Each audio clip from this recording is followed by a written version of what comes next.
Welcome to Cosmic Comics, Games and Collectibles, your zen of geekism. We carry comics old and new, magazines, toys, games like Pokemon, Magic, D&D. Want Godzilla, Ultraman, Star Trek, Ninja Turtles, Funko Pops? You'll find it all here. Shop our Cosmic Sound Room and pick up a record or two.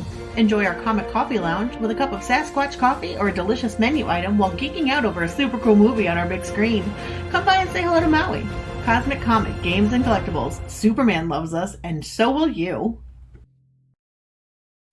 Hi everyone, Daphne Lage here. Join Nita Lanning and me on the Ragin' to the Vlogs show, where we talk about everything, nothing, and all the bits in between. Looking for hour-long conversations about indie comics, social media marketing, and crowdfunding, with the occasional rant and story time? Head on over to the Ragin' 2 channel on YouTube, Mondays through Fridays at 11 a.m. Eastern to join in the chat. Hit the button.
Good evening once again. This is our second time tonight. This one's a bit of an unusual one. We're not really going to dig into a crowdfunded comic. We're not going to do an interview. This is just going to be some commentary and some review on the movie that we've all had a week to watch now. So, spoilers beware. They will be here. We're going to talk in depth about things. Joining me today, we have Mr. Matt Bahr from Rock and Roll Ninja. Matt, how you doing, man? I'm doing good. How are you doing tonight? I'm doing all right. It's Saturday night, and I've got no other plans, so this is perfect. I'm going to see if I can. Saturday night, and I ain't got nobody. Yeah, I ain't got no money either because I just got paid. Giving you the bigger screen here because you're going to be doing some drawing while we're talking. Yeah. We're gonna draw some Batman stuff. I'm not sure what I'm going to draw though, but yeah, we're gonna start talking and then we'll go from there. All Is right. that cool? Yeah, it's cool with me. So 3 hours, man. Did your butt go numb like mine kind of did? I was squirming a little bit in my chair at the end. I was definitely like shifting from one ass cheek to the other. Yeah. And I'm always like that. And it was like, because it was just me and I wasn't like going with somebody, I ended up sitting with strangers on my left and right. And I'm like, I can't even, lift my butt up to readjust my underwear because, what'll people think? Just sit here uncomfortably. But I will say that, I did not order a drink or popcorn and I did not get up the entire 3 hours. So yeah, I didn't. I went with my wife. We went and had dinner first and then went to the movie. So I was already like full and I was ready for the movie. You know what I mean? I was like, I don't want any kind of munching in my head with the popcorn. I just want to watch and listen. Yeah. And did you see the IMAX version or did you see the regular theater version? I didn't see the IMAX version, but I don't know if I'd call it the regular theater version. I got like the GTX. Oh, okay. You know what I mean? Where the chairs recline to an almost flat thing. It was like that, I didn't have reclining chairs, but I did go into the IMAX version because that's what was showing. Uh-huh. And oh my God, I was like in row 6, and I'm like, I could absorb it if it was an action, but as soon as it was like, text on the screen, I'm like, oh, I really got to move my head to read it all. It was not all in focus. Yeah, I think last time I saw an IMAX movie was it was a Star Wars movie, and like my head was just swiveling all over the place because there was just shit going all over the screen, and I was like, yeah, maybe this isn't and the best. I don't think I knew it was an IMAX when I was going into it, because I was just like, I stopped on my way home from St. Louis back to Arkansas. I stopped in Springfield. I was like, you know what? In the middle of the day, I'll stop and see it here. Then I won't get back so late. So I just bought the ticket, and they brought the screen up, said, which seat do you want? And there's always that front row of seats right there on the walkway when you come in. I'm like, well, I'll take that one, because that's always usually a pretty good seat. Not realizing it was IMAX and not more standard size. Otherwise, I would have gone way up in the back so I could have seen it all. And I will say, for an IMAX film, there was a whole lot of blurred scenes there. And things like where you're looking through rain-coated glass and steam and stuff. I'm like, no, I hate that. I feel like my eyes are trying to focus, and it's not them, it's the movie. So much rain. Yeah, there was not a sunny day in Gotham. Well, it seemed like as soon as the sun started coming up, the rain stopped. Like when they're in the graveyard, when they've had like multiple meetings by the bat signal, it wasn't raining then. It was like, okay, dusk, it stops raining. As soon as the sun goes down, it starts raining. Yeah, and this movie took place over the course of 6 days. I mean, they started it on Halloween, and then I think they said November 6th was the last day of the film. So they packed a lot into that 1 week. Yeah, they did. So my first question will be, what did you think of the Riddler? I mean, the Gimp Riddler. Yeah, the Gimp Riddler. I liked it. I liked the approach. I thought it was kind of, I mean, of course, everybody is aware that it's the Zodiac kind of riff that they were doing, but I liked it. I thought it was I thought it was a lot scarier than your basic, Jim Carrey Riddler. Like the Jim Carrey Riddler seems pretty silly compared to this dude. This guy is no joke. Exactly, and I'll say that his, and maybe it's Matt Reeves' approach to the Batman universe, but the Riddler's characterization and his obsession was more realistically portrayed than we've seen villains be portrayed before. I know everybody loves Heath Ledger as the Joker, but honestly, that was not the Joker. He didn't use any of the Joker's motifs. He didn't have any of the Joker's, gadgetry, gases, stuff like that. He was just literally an anarchist in a clown makeup. He didn't even have the smile. He had scars, but he was never, gonna put a smile on your face, Gotham, kind of thing. Yeah. Honestly, I don't even like Jack Nicholson Joker. Really? I'm not really a big fan of it. No. Only because the whole time I'm watching, I'm going, yeah, that's Jack Nicholson. I don't know. Well, maybe they picked too big of a name for him. I think so. I know I'm gonna get unfollowed by a bunch of people, but yeah, I feel like Jack Nicholson was a little bit too big of a name at the time. There's something to be said for picking lesser known names, because you can more easily imprint the character onto them. There's less cinematic baggage.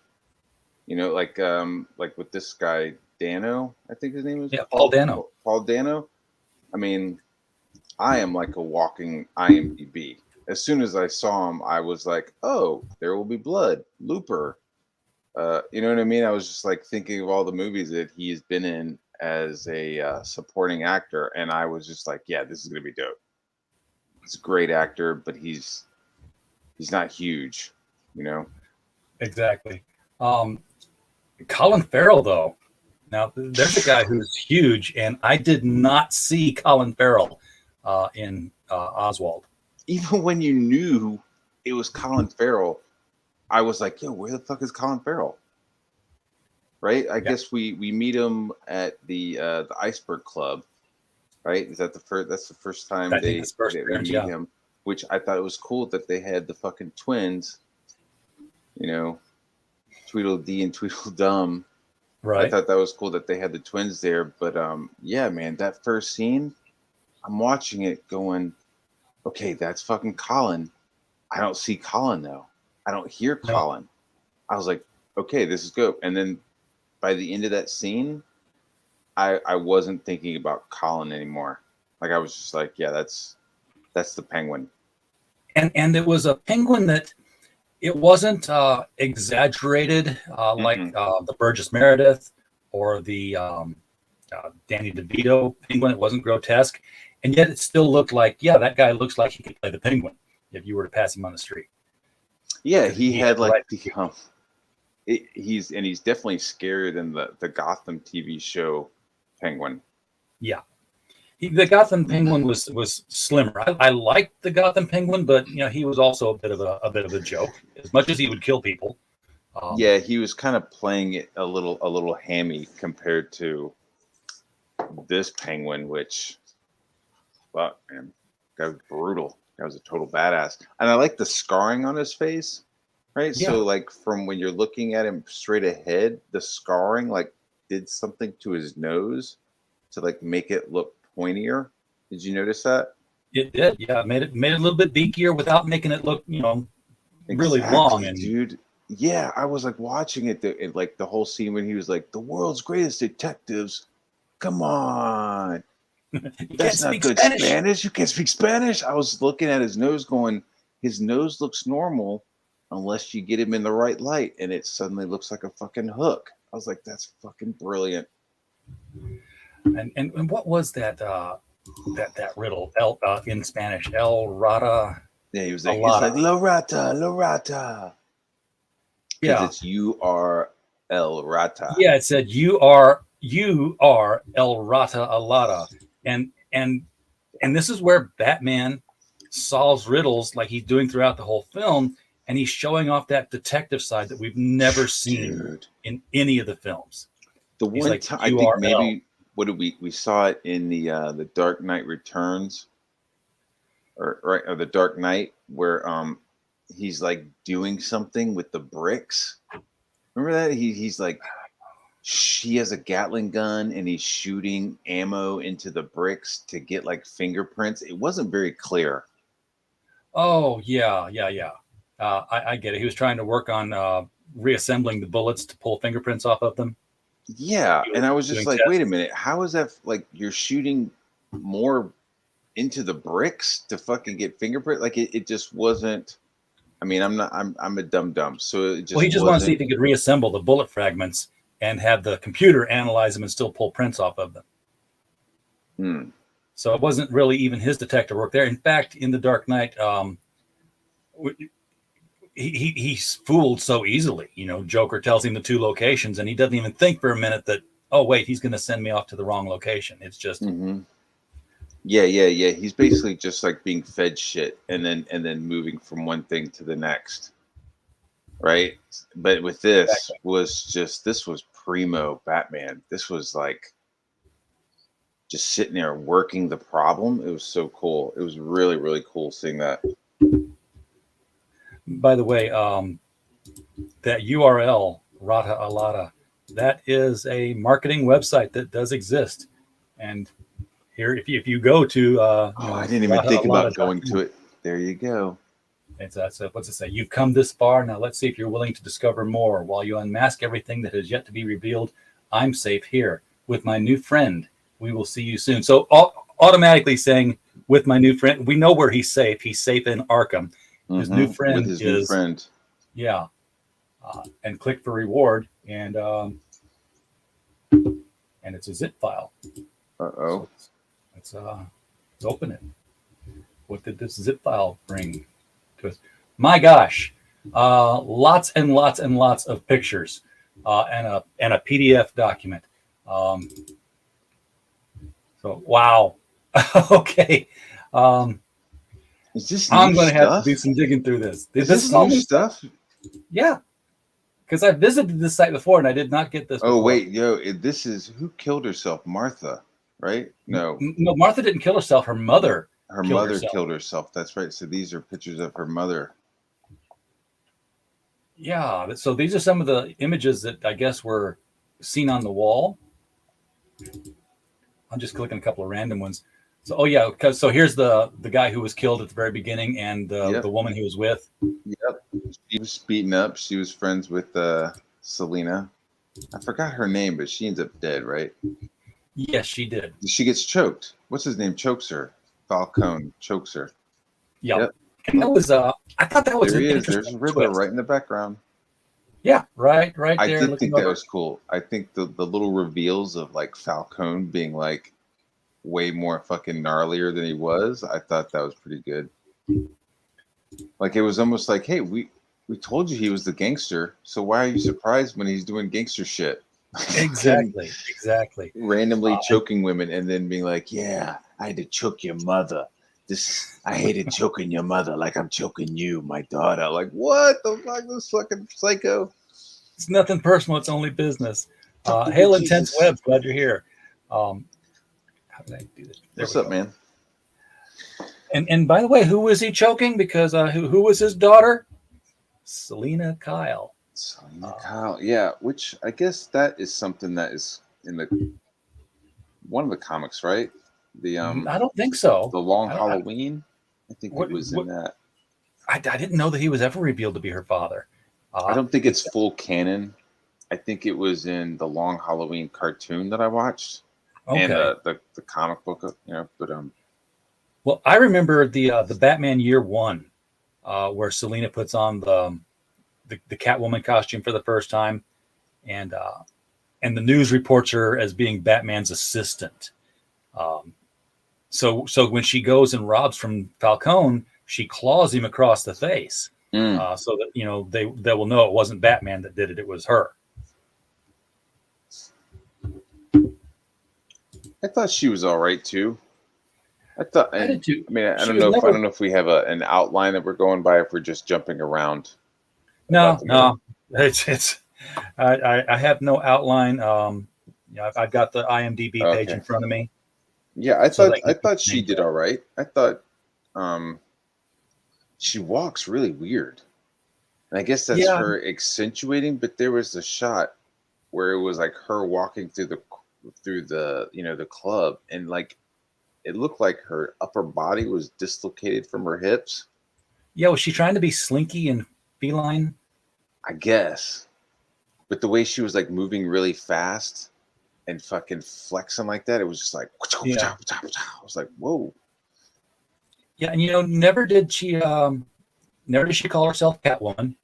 No. I think once the Batman called her, the Bat, or they said, we could be the Bat and the Cat, because she kept cats.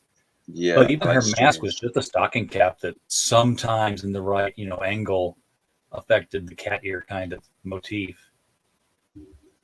Yeah. Ale, RJ, and Bahr from Metal Movies and Brewskis. Hello, sir. We're sitting here talking about various aspects of the Batman movie, which I'm gonna. My overall review, I published this on the criticalblast.com site. I gave it 5 stars, 5 out of 5. Yeah, I would agree. And it reminded me less of any of the Batman films we've seen before, and more of a Charles Bronson, Clint Eastwood 70s revenge film. Very much got that 70s grindhouse feel out of it. What was that Charlie Bronson movie? Death Wish. Death Wish. Yeah, that's the big one. Because Batman does kind of have a death wish in this kind of film. He's vengeance, and he's not a hopeful character yet. Now, no. I did like that. Since we're going to spoil, I did like that he kind of adjusts his point of view by the end of the movie.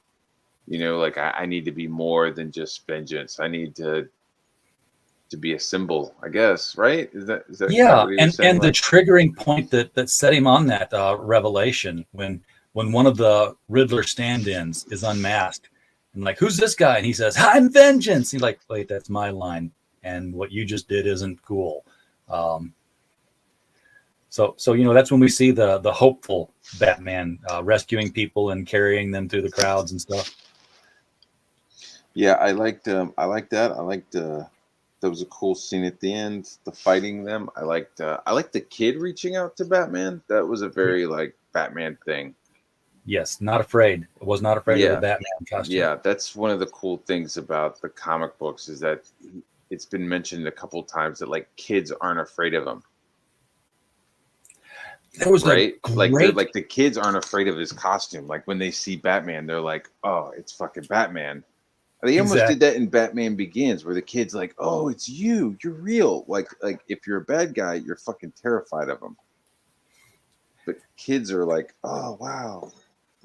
Yeah, they did a story in one of the detective comics years ago, a backup story, and it was Bruce Wayne, like doing a big brothers, big sisters kind of thing, and he takes these 3 kids camping, and they all three of the kids have seen Batman, and they're telling their Batman stories.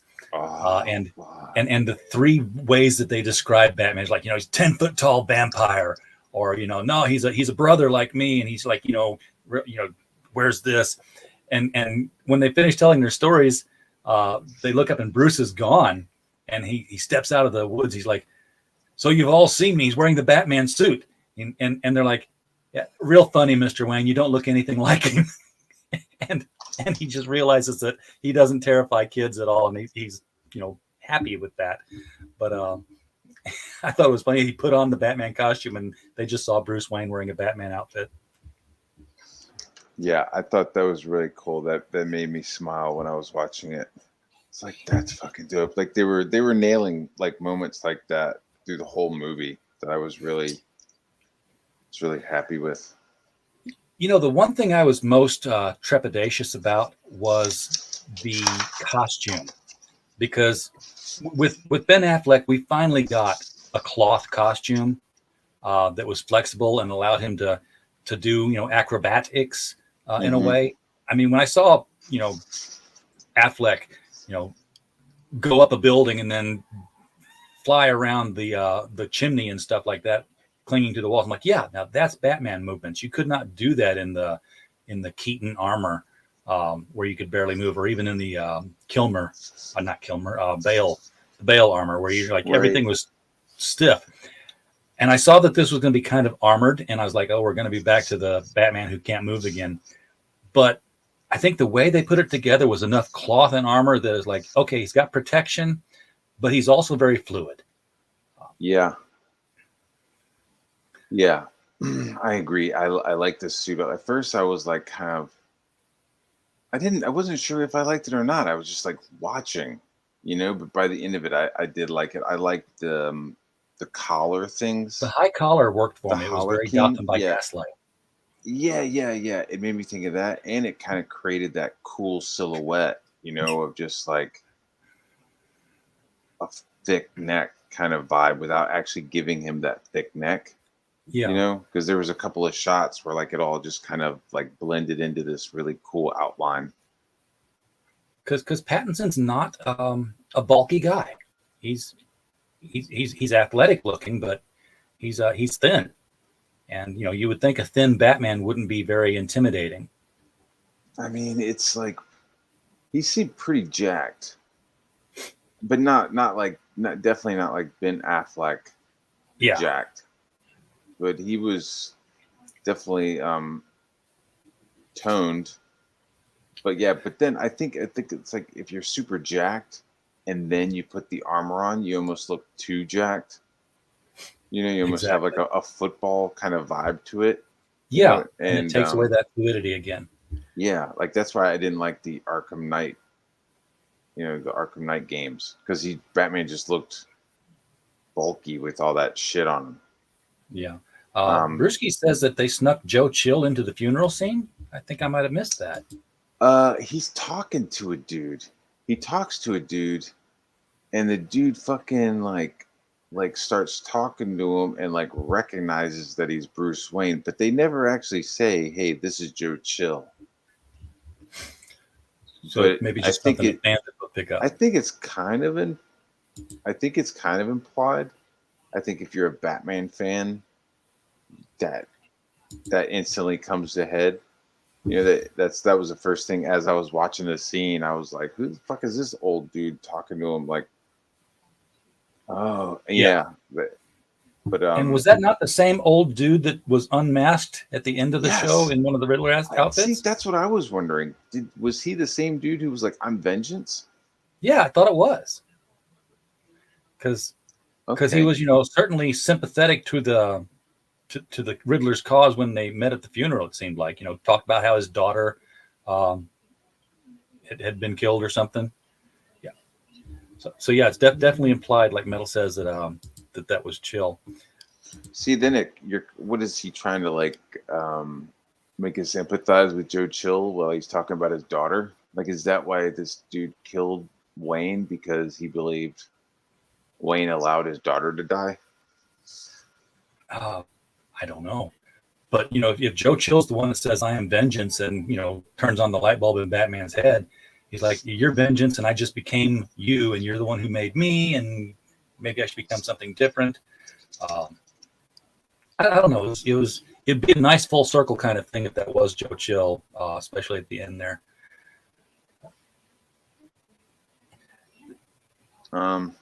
Using the red pencils on this reminds me of how much red they took advantage of in this film for a character who wears black.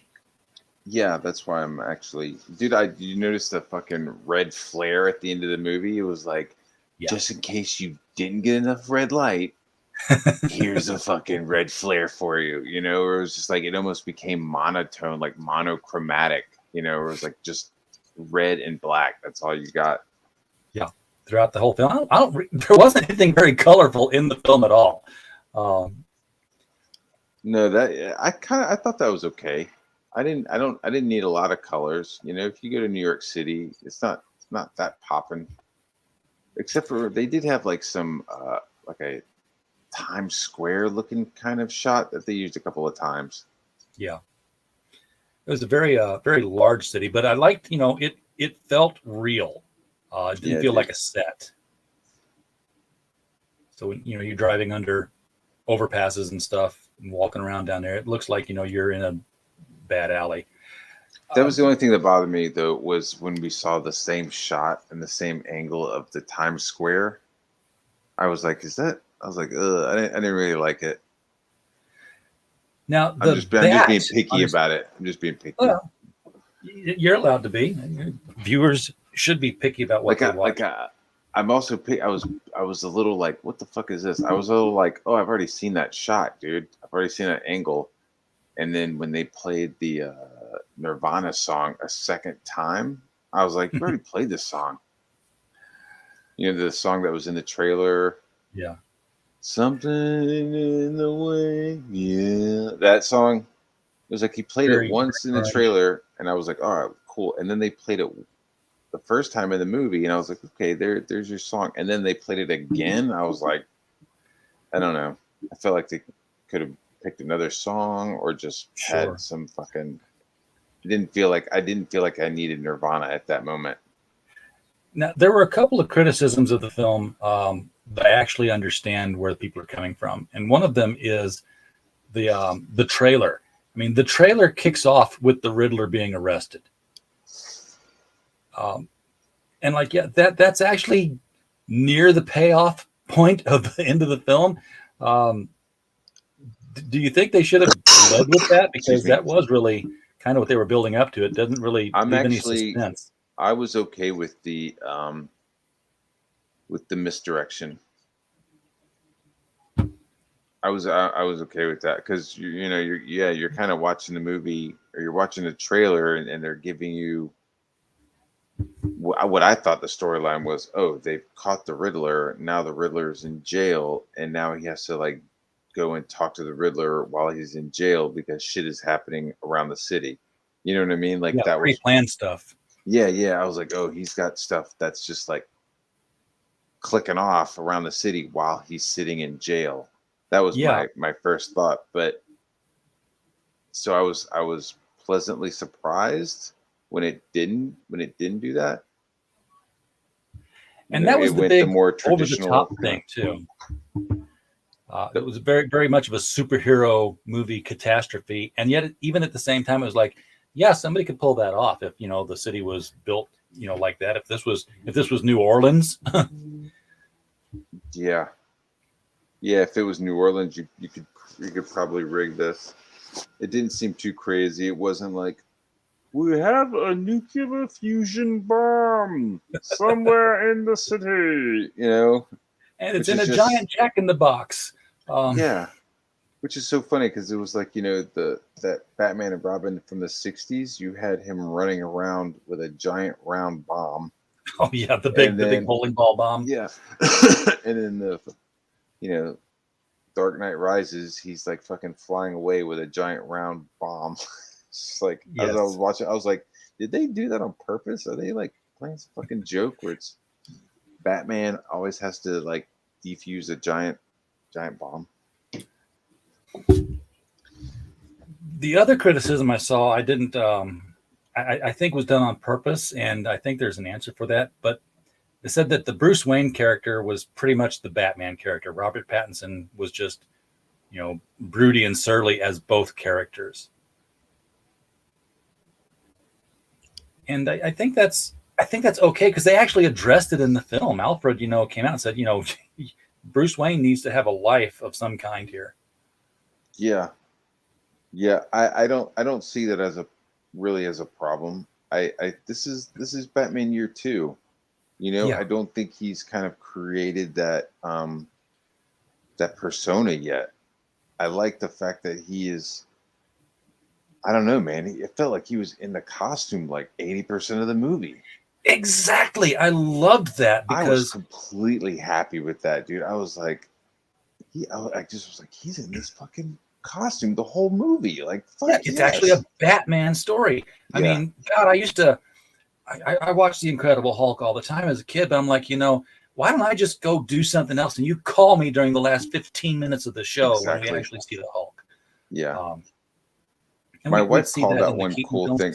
One of my critiques would have been Bruce Wayne's hairdo. It felt very like fucking Tobey Maguire, like black costume, like all like hanging down in his fucking face and shit. Like my wife called out. She was like, "I'm surprised." Like she was like, "He should have like a fucking crew cut." You know what I mean? Almost like a military style fucking buzz cut. If he's he'll that have cowl focused. Hair. Yeah, he'd have cowl hair. He's like, I'm wearing a cowl. Like I don't need my fucking hair. Like he's just completely in the Gotham Project. Yeah, what he was calling it. He's got a very goth kind of emo look to him as Bruce Wayne. I hope in issue 2, in the second film, we see him, find a reason to say, I need to make a persona that no one would ever think is Batman. Not this angry, brooding, reclusive guy with a lot of money and access to weapons. That just screams, "Yeah, I'm actually Batman." You can see it in my eyes. I hope so. I mean, him talking to the mayor and him interacting with the mayor as Batman, maybe that opens up to him interacting with her more as Bruce Wayne, which then brings him out in public more. So there will be like a more public persona of Bruce Wayne in the next movie. This was Mayor Lawson played by our Mayor Real, played by Jamie Lawson. I don't want too much more I don't want too much more Bruce Wayne. No, I don't either. You know what I mean? I think we're perfect. Yes. That was the one thing with Christian Bale. He did kind of nail that part. When he was like out partying, he did look like he was fucking kind of nailing it. Now, what did you think of the mayoral characters? Because this was where the people who wanted the Batman to be woke were finding their woke points to rail against, and one of them was the good character. All the good characters, I guess, were people of color. and all the bad characters were white. Yeah. All Batman's villains are white. Period. I'm sorry, they just are. I mean, I could see the Riddler could have been a black guy. I don't see anything that's like in his story that is like, this is a white dude. Yeah. I think Gordon being a black guy, Jeffrey Wright. I think Jeffrey he did Wright an excellent job of that too. Amazing, is just fucking stellar. I lived in New York City for a while, and man, most of the people who live there aren't white. No. Same thing with Chicago. Most of the people who live in these cities are not white. Like the white people are the minority. So it goes, most of the people in those elected offices are not going to be white. So it just makes sense, Am I making sense? Am I making sense? Where it's just like, yeah, of course there's going to be a black mayor. Like the fucking 80% of the population of that city is black. So of course there's going to be a black mayor. Like it doesn't feel woke. It didn't feel woke to me at all. I didn't feel it either. I think the only thing I thought there was a woke second, and that was just Selena Kyle's railing against not even white supremacy, but just rich white dudes, and then telling Batman, you must have grown up rich because of an assumption he made. But I did keep waiting for some kind of a twist with Real. Yeah, her little comment, I don't know if that was commentary from like the director, as like part of his message that he wants to tell, if that makes sense. I think it was like her character. I think so too. I mean, it was just shitty.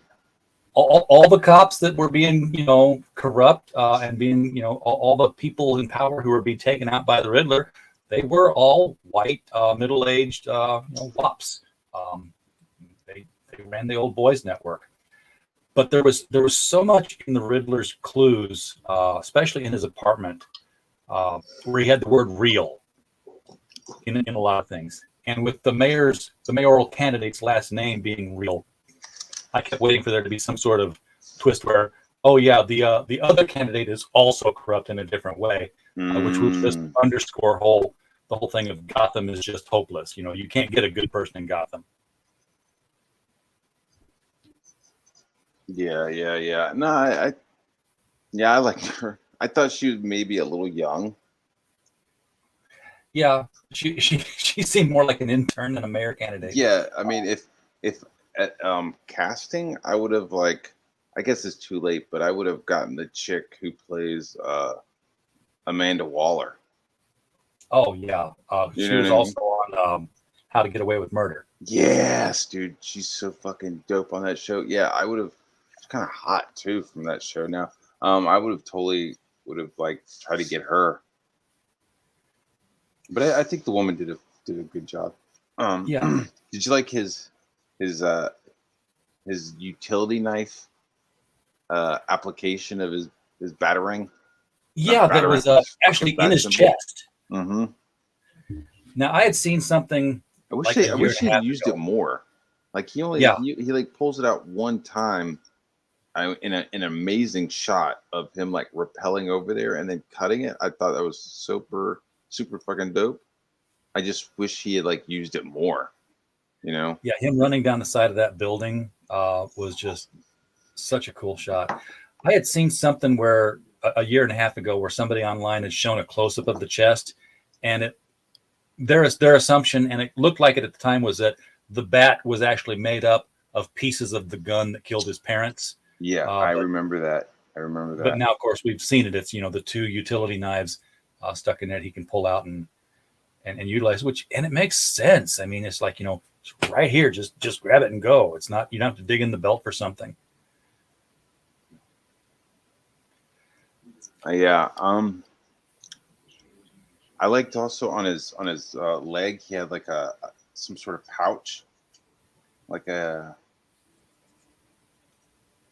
I don't know if it was where the rope was, but he had something over on his leg because you could see it when he was walking from the car burning. It was like a kind of like a pouch. I don't know what the fuck you call it. Yeah, well, Batman would have pouches all over the place because he's got to be prepared for so much stuff. He'd have like a literal tool belt of some kind. Well, yeah, I mean, he had like a utility belt, right? He had like pouches and shit, which it's the classic Batman utility belt. But then this dude had like a secondary thing attached to his thigh. Yeah. And what were those? What did he have on his gauntlets? Because they were like these cylinders. Yeah. I don't know what those were. Okay, so I'm thinking he had on the inside of his arm, he had like on a rail, he had his grappling hook. Yeah. Right. So it was like a fucking taxi driver kind of a extension kind of a thing, like a right. Django. So what if those cartridges of silver things on top, what if they were part of that? Like maybe they were some sort of cylinders. CO2 compressed things. Yeah. Be like Spider-Man's web shooter then. Right. It's like, I need a new thing for my grappling hook. So he takes one out and like puts it into it, and then he's able to like use it for however long. And then takes it out and then puts it back in. Because I mean, he didn't like take it out and throw them. It seems like it was like part of his. So that's what I was saying. I was like, maybe it's part of his fucking grappling hook shit. Yeah, I think one of the things I liked early on in the film was the murder scene is there, and Gordon just walks in with Batman, like right through the police. There's none of this, the police take their pictures and then he steps out from the shadows and they don't see him there, because that's been done to death. The fact that he's just like right in their face and they hate it. But he's there with Gordon and he's finding clues that they missed, solving the Riddler. What does a liar do? What does a liar do when he's dead? They're all talking about stuff, and Batman just says he lies still. Yeah, it's like you wonder, like the way they're playing it. They played it very like realistic. So you wonder, like, are they treating Batman like a private investigator? Like, Gordon was a private? Yeah. Well, they were also calling him a vigilante, which would be against the law, right? I mean, exactly. So it's like, okay, we're not going to treat you like a vigilante. We're going to treat you like a private investigator or something. I don't know. Yeah, and there was the one cop, Officer Martinez, I think it was, who just hated the fact that Batman was being brought in on this stuff, and wasn't shy about it. But later on in the film, you see him come around. You see him saying, "Hey, this guy is doing stuff that we can't do. He's handling things that we're not trained for." So we're seeing the evolution of Gotham and a Gotham police force that is willing to work with this outside, vigilante type character. Yeah. So good. So he could be sort of like a Sam Spade, just not known. Mm-hmm. That's the kind of vibe I was getting. It's like, is he just like, that's how it's like a detective. He's like a private eye that they're like kind of utilizing, and he's doing his own thing. Did you like the eyeball thing? Refresh me. I don't remember.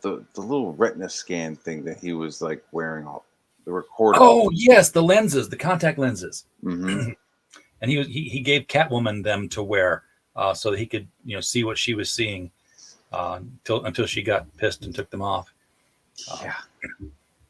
Yeah, those were a very cool bat-like thing that he would wear, because he's just recording everything to review later. Metal Brewski cool. Says he confirms that those were reloads for his grapnel gun, and the long-range gun was attached to his arm, and another short-range gun was in the holster. So the guy is armored up. Now, I don't recall this. That fool shot up a low dose of green venom at the end. Yeah, dude. That's something that we saw, right? It was green. He's sitting there. He's taking the gunshot to the chest. He pulls a syringe out of a pocket. Yeah. He like opens up. See, I thought it was just all adrenaline that he injected himself with. Yeah, because then he just got up and just started fighting like crazy. Yeah, I mean that's kind of like the thing with Venom, right? Like you take it and it probably was adrenaline. Like that's like real world, you know? Yeah. But being green. But being green like that, and being Batman, it's definitely something else. Well, the thing, and I did like he had a spot. Like he opened up like a little plug in his bat suit and injected it into that spot. Did you see that? Like he didn't just like stab himself in the leg or anywhere. Like, yeah.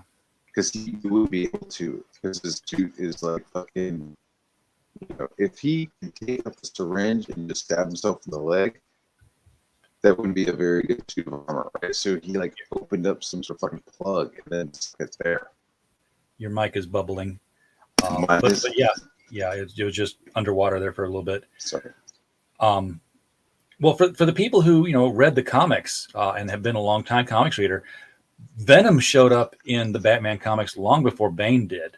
It was Legends of the Dark Knight, that series where it was five-issue story rather, where he's looking for that edge because there was a girl who died underwater and he couldn't lift something off of her, and he says, "I need to be stronger," and he finds Venom and he starts using. And it makes him stronger. He's able to, do these things that he couldn't do before. But, it also impacts like any other steroid, and he sees himself losing control and has Alfred lock him in the cave to detox. Yeah. That's like he's like wearing the cowl and he has like a beard. Yeah. Yeah, he came out very, very shaggy. So he'd been in there a long time. That was like Batman didn't do drugs. That was like the don't do drugs Batman story. Yeah, don't get roided up, guys. And then of course Bane came later, much later with that. Back introduced to break the Batman's back. I hope that doesn't mean we're going to see Bane immediately because he was. He was never one of my favorite villains. I'm kind of over Bane. Yeah. I've never seen a version I'm really happy with him since the first introduction. There's some villains that are great, but they need to tell their story and then they've told their story. Move on. Now you served your purpose. You don't come back and try to do some other giant scheme.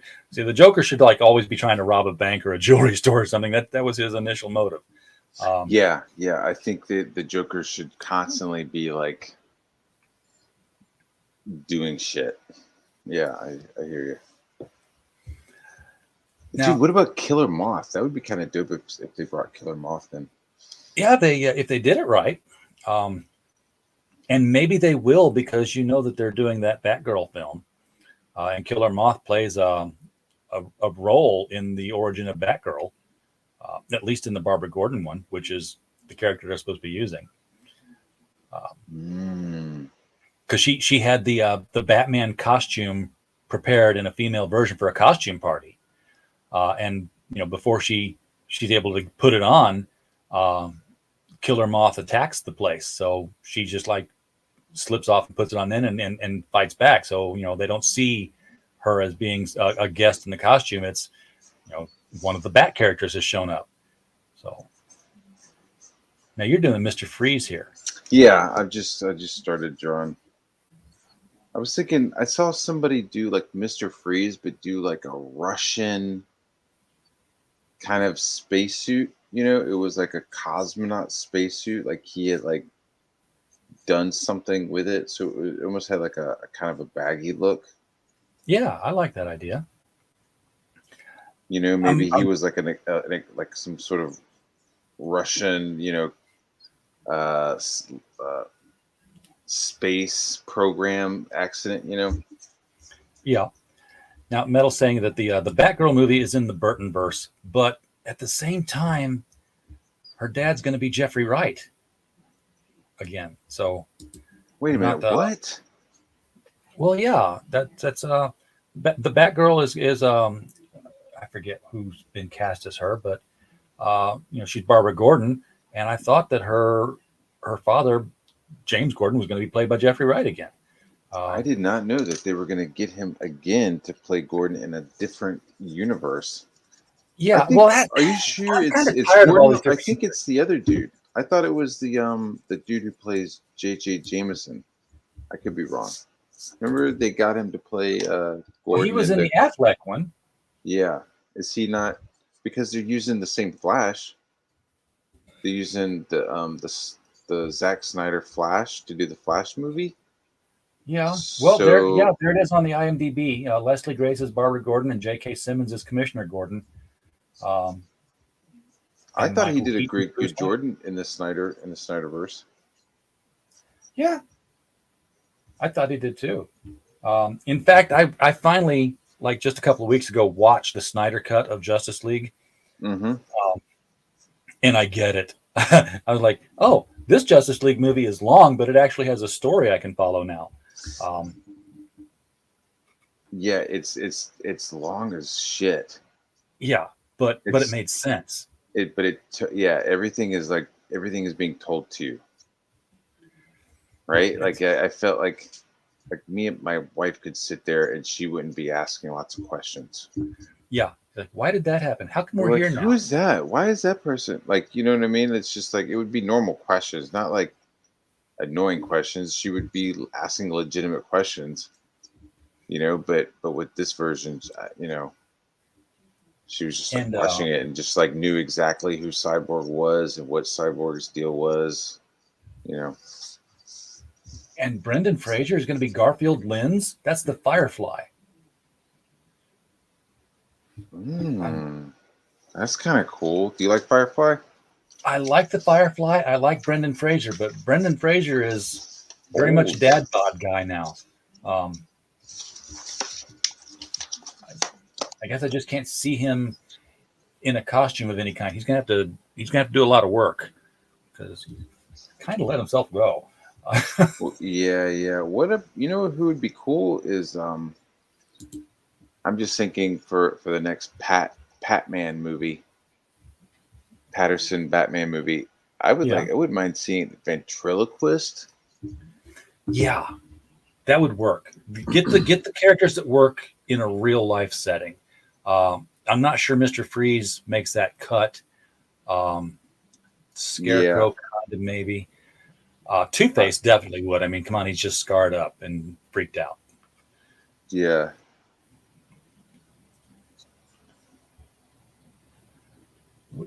Now, what are you working on there? This is the front of a Thompson, and then I was going to draw.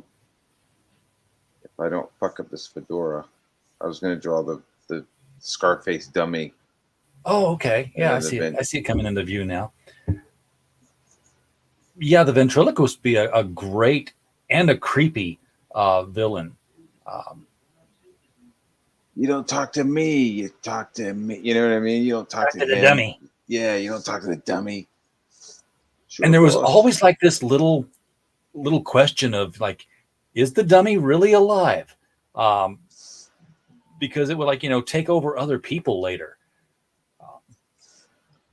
So taking over, that would be kind of cool, like Mad Hatter shit. I don't know if that's quite doable in the Patterson verse. I don't know. Like the whole mental control thing. Yeah.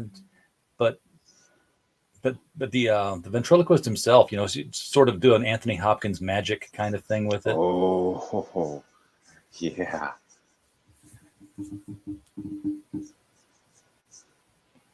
Trying to think what other villains would work well in this Pattinson universe. And by the way, this was a universe where if Superman had been mentioned, it would have ruined it, I think. Because there was just absolutely no super anything, and it just would have seemed out of place.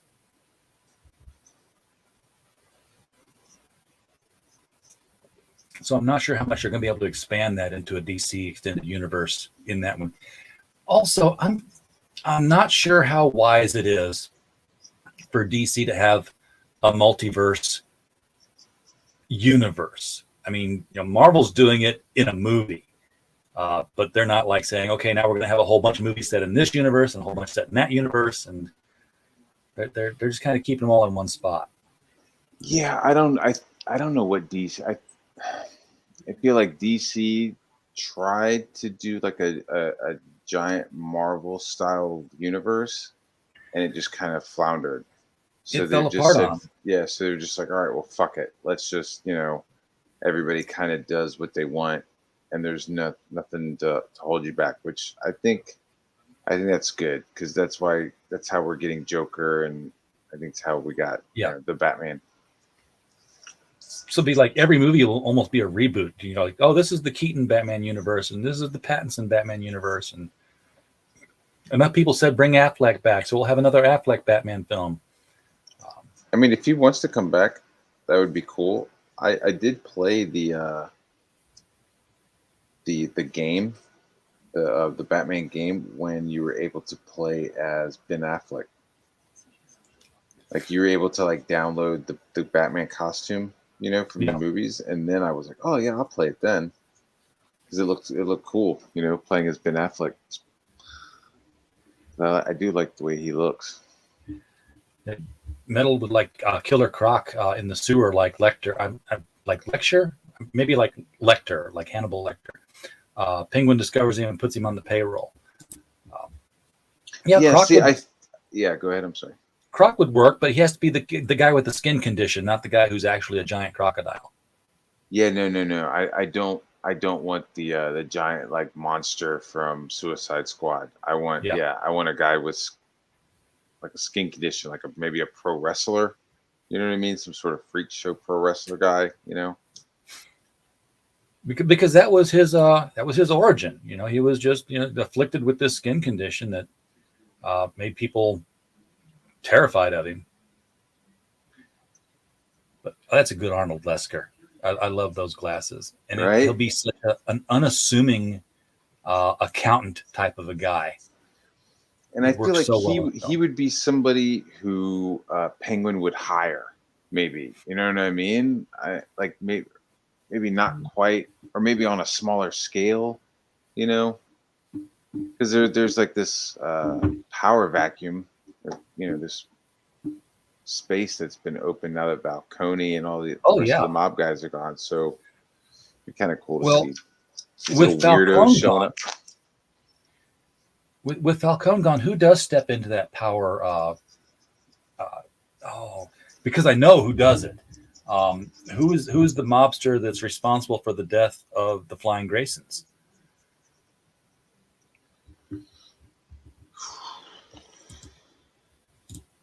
Got to look that up now.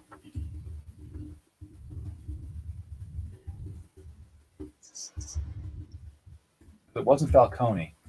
And I think it was something that was even Tony Zuko.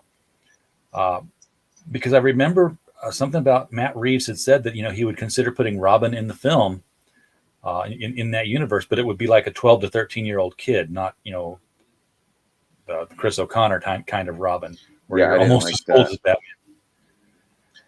Did you see the little kid doing the ninja shit in the beginning?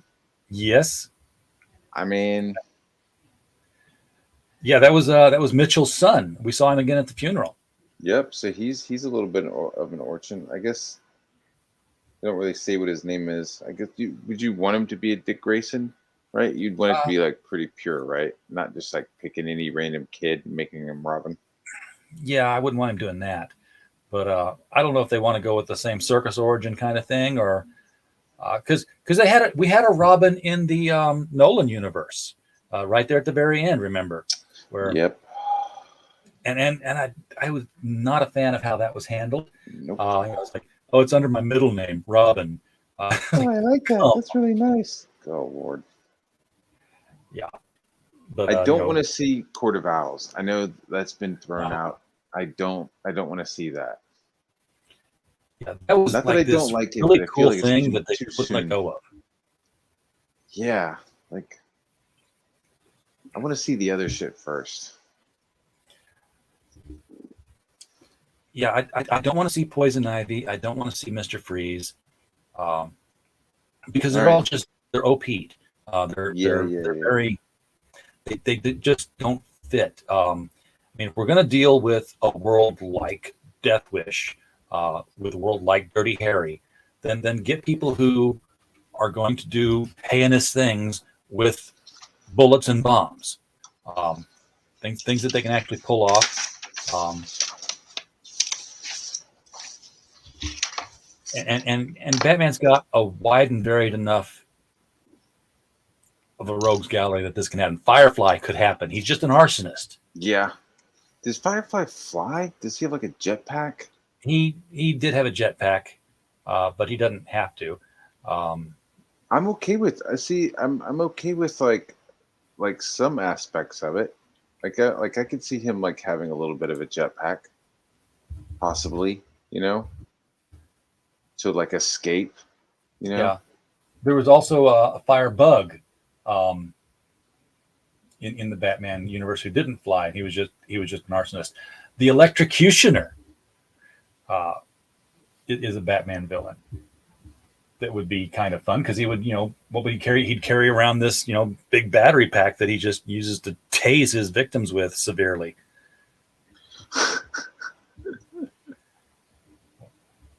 At least it's, realistically possible in that kind of a universe. And why would he do it? I don't know. That's where the story comes in. Yeah, it's like it I don't want it to just, I don't want the next Patterson movie to just be, oh, and then this guy shows up and they fight it out. Like, it definitely has to have something going on. I mean, it'll probably always be mobsters and the Gotham underworld, and then the Gotham underworld gets a guy to take care of stuff. I like that it feels very small still. Like, it feels very street still. That first season of Daredevil kind of street level. Like, he's not, I guess the National Guard did come in at the very end, but you know what I mean? He's not dealing with like nuclear bombs. He's not dealing with like these giant things. He's dealing with thugs, and he's like starting his reputation on the street. Yeah, I mean, pretty much guaranteed we're going to have the Joker in the second film. It's just been. Yeah, I got to draw the Joker. Yeah, it was. You couldn't see what it looked like. I mean, we know who the actor is. But I couldn't tell, dude. I couldn't tell what we were seeing.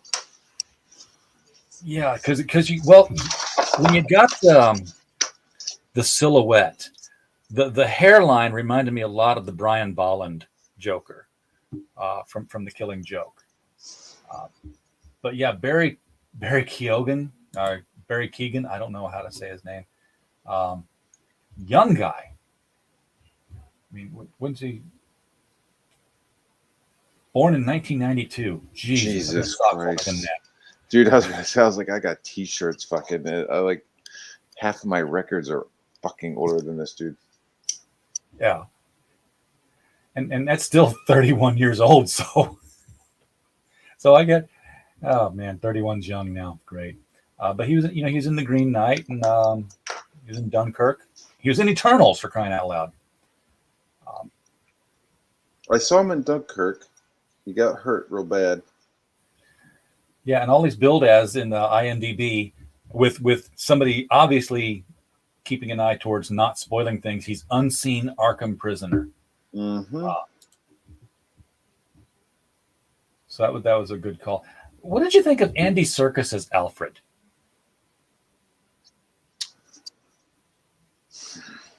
I think they leaned into the Batman Year One Alfred, where the conversations that they were having, it didn't feel like Alfred was really like a butler. It felt like Alfred was like fucking head of security or something. Yeah. Like in Gotham, it's like, I can teach you how to fight. Yeah, so it's like, okay, clearly he has that like SAS, British MI6 background that he's known for, but just some of the things he's like, I couldn't protect him. Like talking about Thomas Wayne, like I was supposed to protect him and I couldn't. Yeah, like a bodyguard. Exactly. So that's why I was like, oh, like he may have like said, oh, I'm the butler Alfred, but like he was like his private bodyguard or private security, or you know what I mean? There was something. And I'm not crazy about the way they tainted Thomas and Martha Wayne. With Thomas's sudden involvement with Falcone. Do you think that could be that's the odd wokeness of it's like, no, like they can't just be good people. Yeah. They have to have some sort of fucking like dirt on their hands. I didn't really like that either. Yeah, and there's like, okay, well, there's mental instability in the Arkham family, which is, Martha. And Martha being an Arkham is a relatively new thing, too, now. That was in Batman Year One, right? Is that, or was that? Where did they pull that from? Or was it? When that was like in the last 10 years, I thought. Well, yeah, like that, not Year One, that Batman Earth one. Oh yeah, Earth one. Yeah, I like that one. I did too. Yeah, and that was Batman Earth one. That's where they made her an Arkham, and they had the same story there. Basically, her mother had gone insane, killed her father, killed herself. Then Martha had her issues, and I guess that's showing the whole genetic mental instability thing to explain why Batman's a little off and why he does what he does.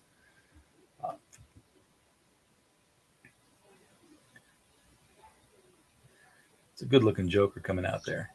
Yeah, I thought I saw teeth. Yeah, right. Like I thought you got to see teeth, and it didn't look. It looked like Pocky. Like first, my wife was like, "Was that Two-Face?" I was like, "Oh fuck, no, I don't think so. No, that was the Joker." So it's like, I almost think it's like worse than Heath Ledger's scars. Like real, the man who laughs. Yeah, that's what I hope they go for. The man who laughs. Who was that actor? That was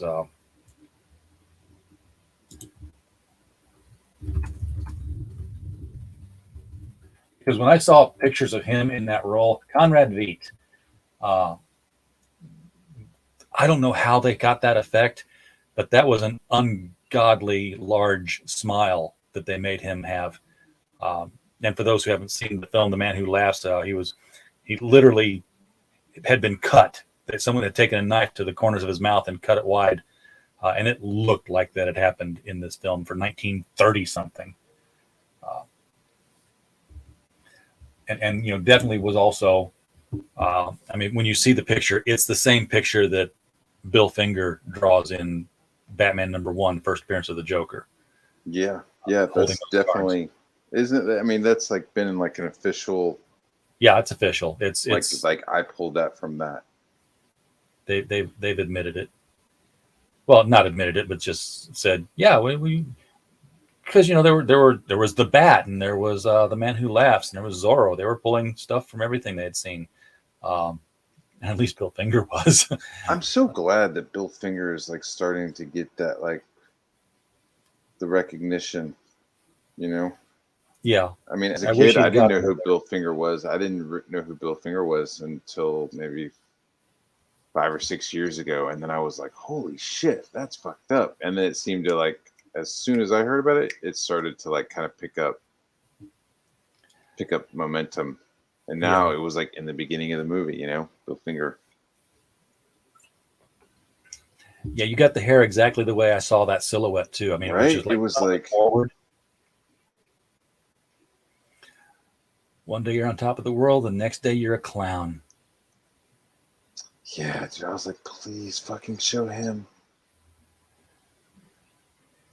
I think they teased it in a good way. Just that silhouette, and it wasn't even silhouette because it was that foggy glass. So you got that real brief.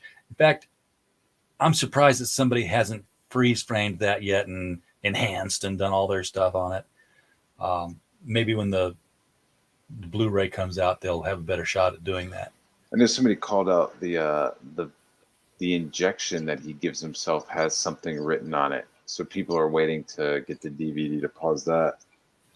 Oh, that'd be cool. And then it'll, we'll definitely be able to say, oh, that's venom, or just straight up just adrenaline. Yeah. That was they come out so quickly. It'll probably be out by summer. I think it's April 19th or something like that. Oh, that's even sooner than I thought. I could be wrong. Let's see the Batman Blu-ray release date. June 13th, 2022. Okay. So definitely summer. Yeah, I'll be getting that because I freaking loved this film. Even the stuff I'm saying I had a little issue with here, everything. Yeah, Rain, it did look very menacing. It was it worked. It was a great man on a mission. Damn the consequences to myself kind of film. Yeah, I don't care. Did you like his voice? I did. I hated the Christian Bale growl. That was just annoying. And I guess he was trying to get that Kevin Conroy kind of sound, but he failed miserably at that. That made Batman laughable. He'll always be talking like this. I need a lozenge, Alfred. Yeah, dude. I did like the voice modulator thing. That was kind of cool. Yeah. Well, remember when they had that in Arrow and the Flash? It's like first season Flash and Arrow, they always had that voice modulator going on. And then they're just like, fuck it. We don't care if you figure out who we are.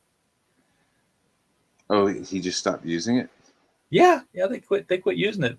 Flash pulls his mask off most of the time when he arrests somebody now. Oh my God. I never watched any of that show. The new Flash show? Is that what you're talking about? Yeah. First season's great. After that, by the fourth season, it's Iris and her amazing friends. Because again, it's television can't do a superhero show. They do superhero team shows. So even the Flash became Flash working with Killer Frost, Vibe, Elongated Man, and Iris West, who's simply amazing. Why are you saying like that? Well, it's just she solves a lot of the stuff, and she saves him a lot. Rain is asking. Does she have powers? No, she has no powers. She has a time sickness right now, though. I'm sure. Well, she was raised as his sister, and then they, become lovers and ultimately married. But that's odd. Yeah, when Barry's parents were, when his mother was killed and his father was put in prison for it, Joe West raised him. So he grew up in the same house with Iris West the whole time. Yeah, it's a little weird. Rain is asking, what was one of the most compelling scenes for us from the movie The Batman? I've got to think about that. Because he was the Batman so often and so much of it that every scene was good. It's not like, like a Keaton film where like, he became Batman 4 times. So which one was the best scene in there? Yeah. Compelling.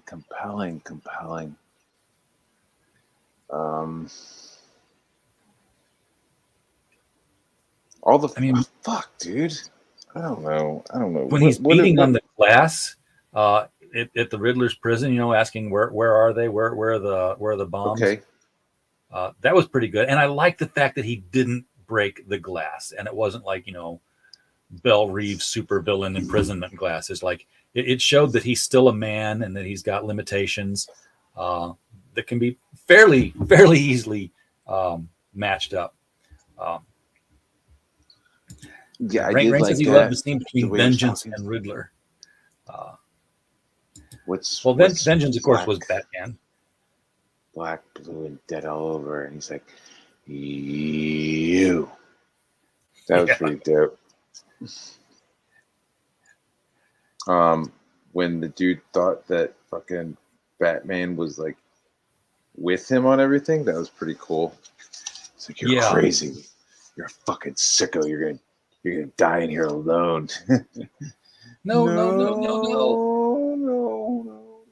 And they really teased the fact that Riddler had figured out who Batman was. They did. I thought it was it. Bruce Wayne. And even Batman's like, okay, shit's over. But yeah, he like looked at the camera and shit. Yeah, like just let him talk and see where it goes. And then it realized that he was just talking about Bruce Wayne being the other orphan, not that Bruce Wayne was Batman. That was, you know what? That was compelling when he was like, he's not an orphan. 30 to a room is being a fucking orphan. Baby's dying because it's too cold is being a fucking orphan. I was like, oh, that's fucking dark, dude. Yeah. And legit, like Bruce is a, his family is gone, but he did just like kind of travel the world learning shit. Raised by a butler. Yeah. In a giant mansion. Yeah, this Riddler was no joke. There wasn't anything funny about him. So Rain is pulling up the Ave Maria song, and I was like, why is he singing that? Why did he sing that? He wasn't. Was it a Catholic orphanage or something? Yeah. What was the reason for that? I mean, that was weird. It was kind of weird in a good way. You know what I mean? I was like, oh, this is fucking weird. Like he's fucking. Yeah, but it seemed like it meant something to Batman. And maybe because of the orphanage at some point he was part of that system.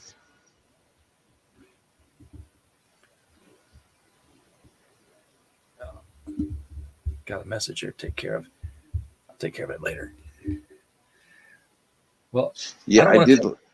Oh, go ahead. Go on, man. No, I did like the singing at the end. The singing at the end it kind of reminded me of the scenes from Joker where he's like doing those weird little fucking dances and shit. Yeah. Where it's almost like, is he fucking rehearsing like what he's gonna do later? Like what the fuck is going on with this dude? Like that weird uneasiness, I was getting it from this Riddler as well. Of just like, what a fucking creepy little insult, I really liked it. Yeah, and then he starts singing and shit. I was like, what the fuck? This is awesome. Just loved it, dude. Yeah, I just loved it. Yeah, they were mentally unstable, but real world mentally unstable. Not comic booky, I want to freeze the world. So you're all cold like me. Everybody chill. Oh God. I went with that to some friends of mine who were not comic book fans. They're like, hey, it's the new Batman movie. You like Michael Keaton? Let's go see it. And I was embarrassed to be a comic book fan walking out of that film. They were like looking side-eye at me, like, this is the stuff you like. I'm like, no, this was nothing at all. Like, no, this was bad.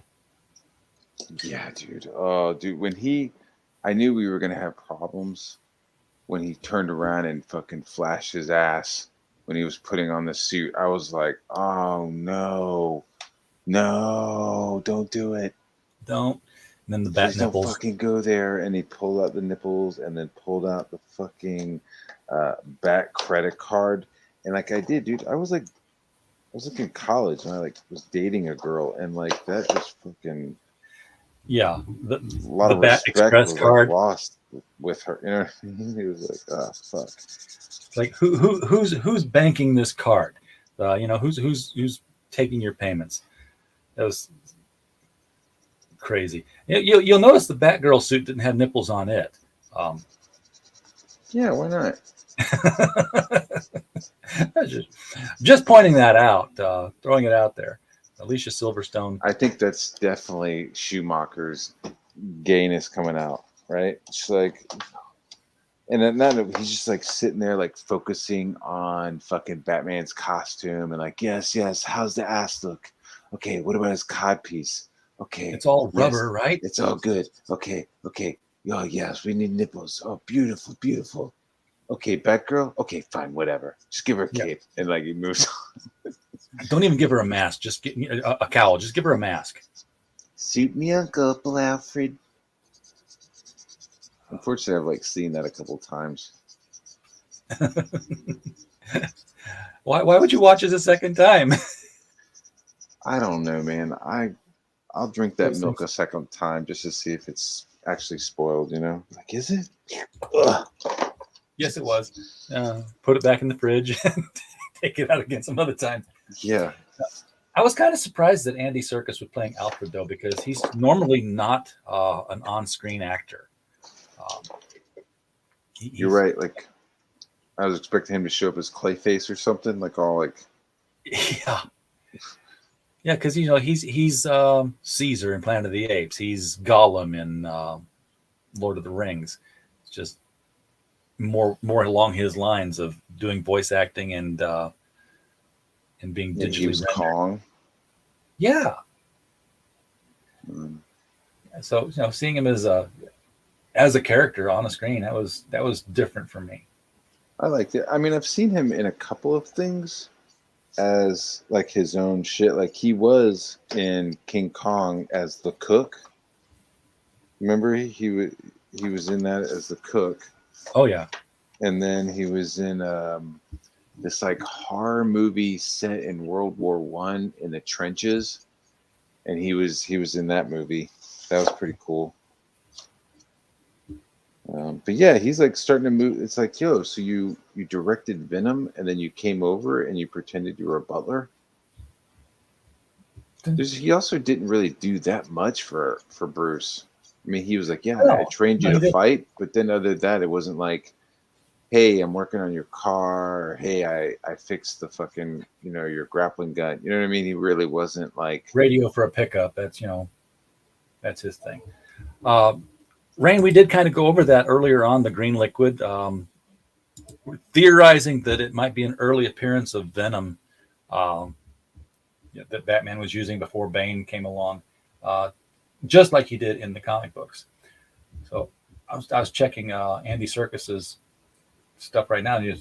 He's apparently he voiced Matthew the Raven for the Sandman podcast, which I'm surprised gets an IMDb listing.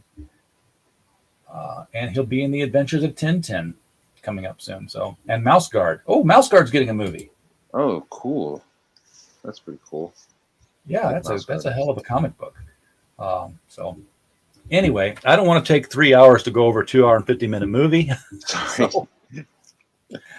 Dude, we always do that. We always like get together and just start chewing up time. Just kind of ramble it, I mean, we didn't even talk about an hour and a half. We didn't even talk about the Batmobile, dude. I love the Batmobile. I mean, dude.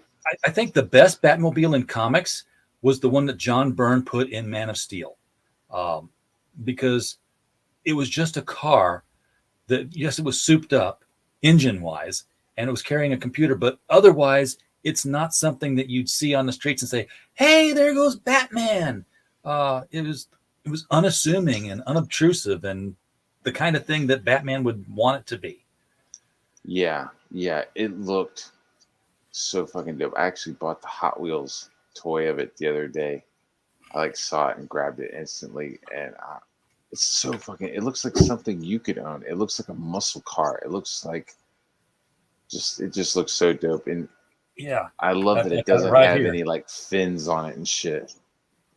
Yeah, I've got it right here. I bought 2 of them because I saw them.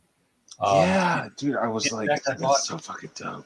I bought my son the Lego version of the car. I mean, the $100 box of the Lego version of the car, not the smaller one with the penguin chase, but the one that was all like Technics and stuff. That thing is just badass. That scene where he's chasing Penguin And Penguin thinks he's gotten away because, you know, he steered the Batmobile into an explosion. I got you. I got you. And then he looks back and the Batmobile just launches out of all that flame like a bat out of hell, literally. Dude, perfect shot. So we're sitting in the movie theater. My wife is next to me. When he revs up the Batmobile for the first time, my fucking wife like jumped. Yeah, like it was a growl roar. Like it was my hair moved. Scary, it was dude. so I was loud. like, holy shit. Yeah, she was like, it was just really loud. I was like, you fucking grabbed hold of my arm. Like that was some like Christine shit, you know. It was like car coming alive. It was like that was a vibe I was getting. Like, oh, it's like Christine. This car is just fucking after this dude, no matter what he does. It's good stuff. Good stuff. Yeah, I almost heard George Thorogood playing guitar. Yeah, dude. Good shit. I can't wait. Yeah, I'm ready to go see it again, dude. I probably will see it again in the theaters before it's done with its run. Hell, I might see it tomorrow. I got to go to Fayetteville and do my stuff. I go there. I give the blood twice a week. The plasma. I donate my plasma twice a week, and then I go to Twin Peaks for a high protein meal. That's the only reason I go. Swear to God. Yeah. Has nothing to do with them doing the St. Patrick's Day costumes this week. I mean, when you give in blood, did they give you a donut or a cup of coffee or some? No, they put the blood back in. They just take it out and spin it around for a while, and then take the plasma, and then they put the blood back in you. So no, they don't give me nothing there. They say go eat something high protein, but you got all your hemoglobin back. They just apparently when they take the plasma out, they're deducting about a dozen eggs worth of protein from your body. So they actually made me stop for a while because they did a random check and I was low on protein because I hadn't been bulking up, I guess. I'm like, but I'm trying to lose weight and you're telling me to go out and eat more protein. I even found out with my doctor because he did blood work the same week for my annual physical. He's like, your proteins are low. Eat more protein. I'm like, does Lone Star Steakhouse take United Healthcare? Because if this is a prescription, I'm all for it, man.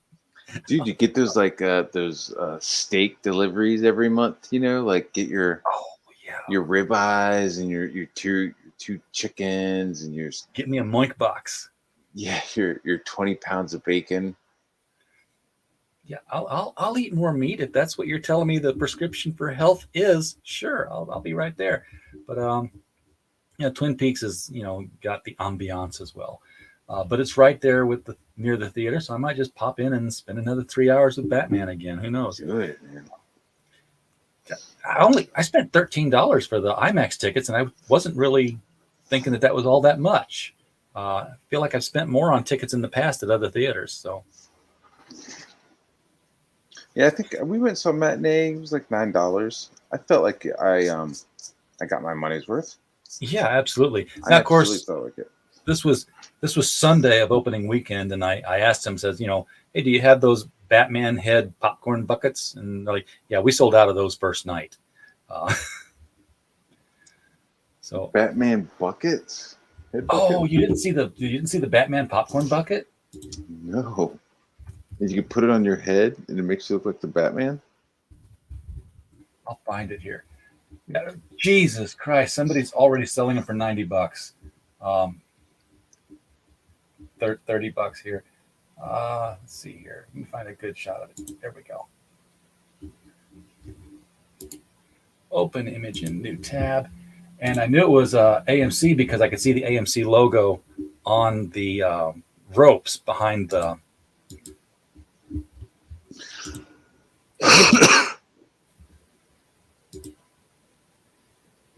So this was it. This was the popcorn bucket holder right here on the counter. And I guess the top opens up and you can put your large popcorn right there in it. But I'm like, that just was cool looking. And you can put that on your head? It looks like you could. It might, for all I know, it's the size of your fist. But yeah, it's hard to tell how big that is in relation. Here's the lid opened up.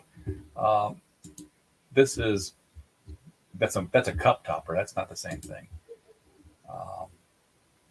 I saw the toys. I wasn't that impressed. No, I didn't get the toys. Was not crazy about those at all. I mean, sorry to anybody who likes the toys, but I like saw them at Walmart the other day and was like, and they were McFarlane toys. But I just was not interested. Not. I wasn't crazy about it all. So here's the they were $26.99. Damn. That was a bit expensive. Well, it's not very big at all. Doesn't seem to be. Doesn't seem like a whole bunch of popcorn. You're buying a Batman head, not a popcorn snack anyway. But and what are you doing with the mask part? It's just open. Yeah, it's just open. The neck is open. Where the mouth, like where the mouth would be, it's just. Yeah, here you can see the counter underneath of it. So it's weird. So you could, I don't know, maybe you could fit it on, but I doubt it. I think it's probably solid underneath the mouthpiece here. Otherwise, it wouldn't hold popcorn. Right. I don't think I would have spent the money on that. Would you? Well, if I saw it, probably. I already know what I would do. Is I would go to Hobby Lobby and get one of those styrofoam heads that people put wigs on, and I would just like cut the lower half of it off and wedge it up in there and paint the chin, and I'd be done.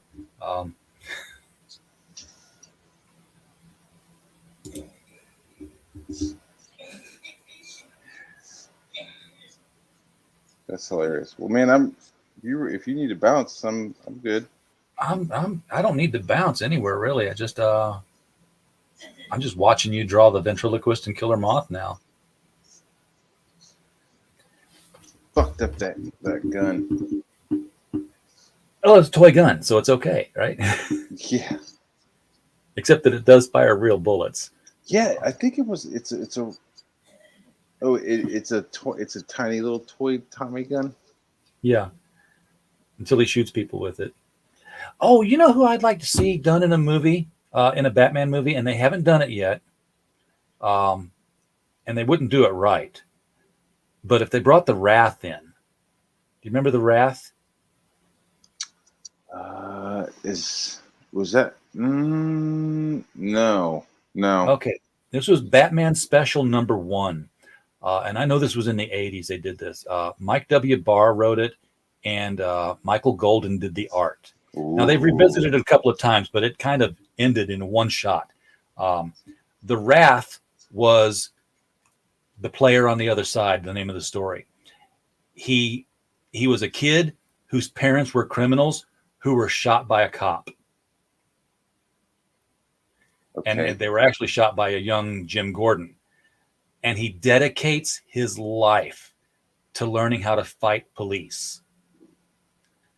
And he's basically the anti-Batman. He's had all the same training. He had the opposite story. And they go up against each other. And it's really, really well done in that first story. Now, they've adapted this into different cartoons. They came up with... was it on the original animated series? I don't think he was in the original animated series, but he was in the Batman animated series, the one with Rino Romano and the Joker with the Rastafarian hair. I wasn't good at that one. Which is fine. But they gave him a Robin. I can't remember his name. For me. Yeah, that's kind of cool. That kind of makes me think about Killer Moth a little bit, you know? Killer Moth has, well, no. Doesn't have like a mirror. The Wraith. He's another mask.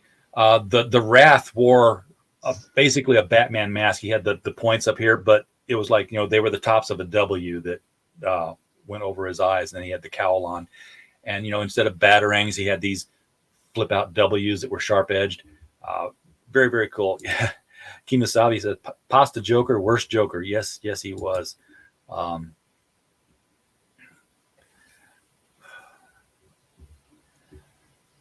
Yeah, he was very much like Prometheus, except Prometheus had the whole. I like Prometheus, though. He was a cool guy. Yeah, he was able to download stuff into his head and just learn it like Chuck from the with the intersect.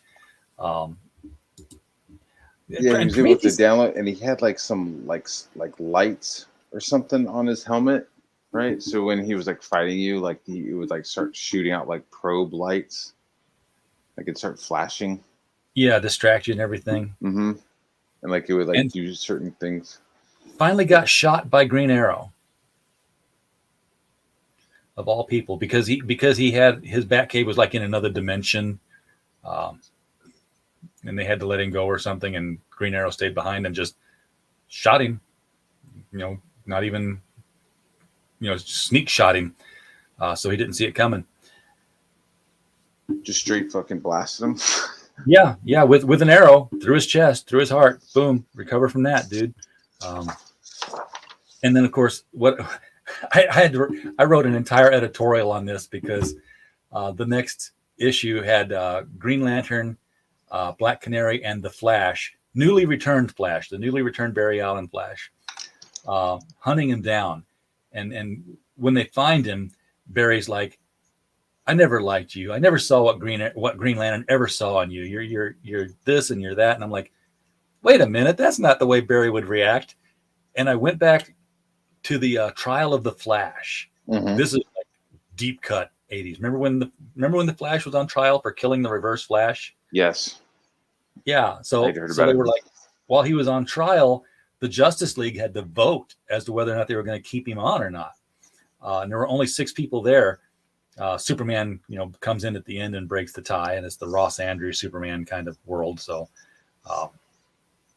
it was interesting, but 3 of them voted to keep him, that he did the right thing, and the 3 of them said no, we don't kill, and they voted thumbs down. Well, Green Arrow was one of the ones who voted thumbs up, says, yeah, you did the right thing. I'm on your side. I'm backing you up on this. And here we are, 30 years later, and Barry's like, what are you doing killing somebody? You're not allowed to do that. Of course, they've retconned the hell out of everything now. So I don't think, Iris is still alive. Well, she was alive at the end of the story too, but and you kill the Reverse Flash anytime you want. He's always got another version of himself in the future that keeps coming back. Don't know how many times he can die. Yeah, I've never been a big Flash fan. I was right up until Crisis, but it's never quite been the same. They haven't quite captured that magic again. Mike Baron did a good job with Wally West when they kicked off Flash #1 again, late 80s, because I was in college then, because he went with the whole, how much energy are you burning up, and what are you living on? So that's where we got the Flash who had to eat, a stack of pizzas to replace calories because he was burning through them so fast. And, Wally, delivering a heart for a hospital, but he's like, but what do I get? Like, you're a hero. You're supposed to. He's like, yeah, I get hurt. I need health insurance. Do they give it to him? Yeah. He's like, all right, man. He said, here's what I want. I want, if I get hurt, I want to come here and you treat me. So that was, their deal. Now that didn't last very long because like issue 2, Mike had him win the lottery and he became a millionaire for a while. Yeah, I was like, well, it was good while it lasted there. I liked where you were going with it. Wish we could have stuck there for a while. Technically, couldn't he do that at any moment? What, win the lottery? Yeah. Oh, yeah. I mean, he buys the numbers that he wants, and then right when the balls drop or whatever, he just like does his little speed thing and pushes the balls pushes the right balls in place. Yeah, and bada bing, that's bada what boom. A Reverse Flash would do. Yeah. Well, I mean, if he's like, dude, I'm fucking broke. If I could pay my rent, I would be able to do superhero shit more. So let me just use my power this one time so I can make my family comfortable and then just spend most of my time or all my time being a superhero, doing superhero shit. Especially if he's like, hey, I delivered this heart. I want something. He clearly has that shit in his head. right? Yeah. It's well, he could do things like he could go on the National World Poker Tour and no one would ever see him run around the table looking at everybody's hand. Yeah. See? All kinds of stuff you can do with that.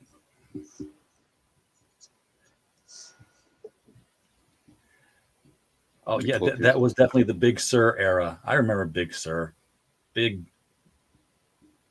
dumb guy that was made to be a Flash villain because he didn't know any better.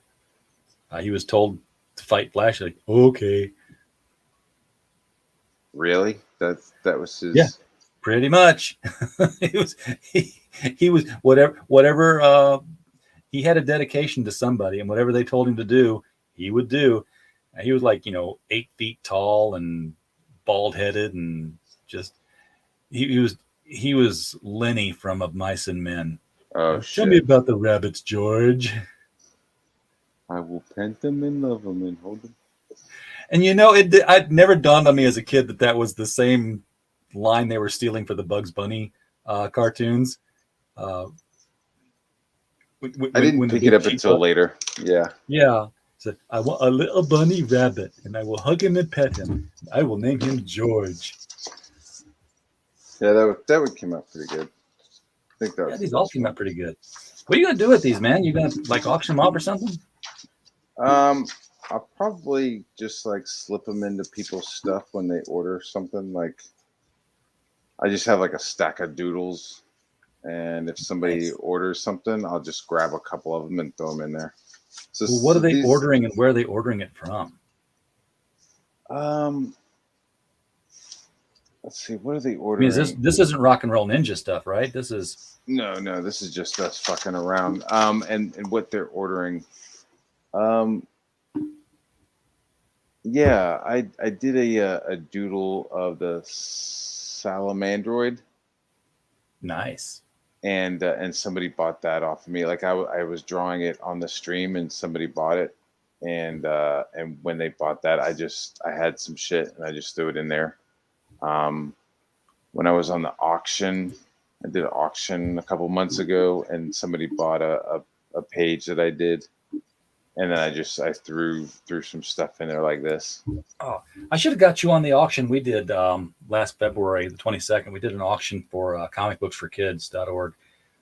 Raised about $300, but we didn't have anybody drawing on the stream. We had some original art from Keith Gleason, and we had some signed material that came from Six Gun Gorilla.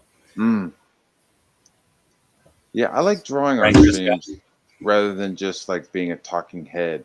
I kind of like doing something, but I don't like doing Rock and Roll Ninja on streams. No, because I feel like I'm performing, right? So when I'm doing Rock and Roll Ninja, like I know I'm being watched, and so I like maybe I go a little bit faster, or I'm a little bit like looser with the artwork, and I always like hate what I did.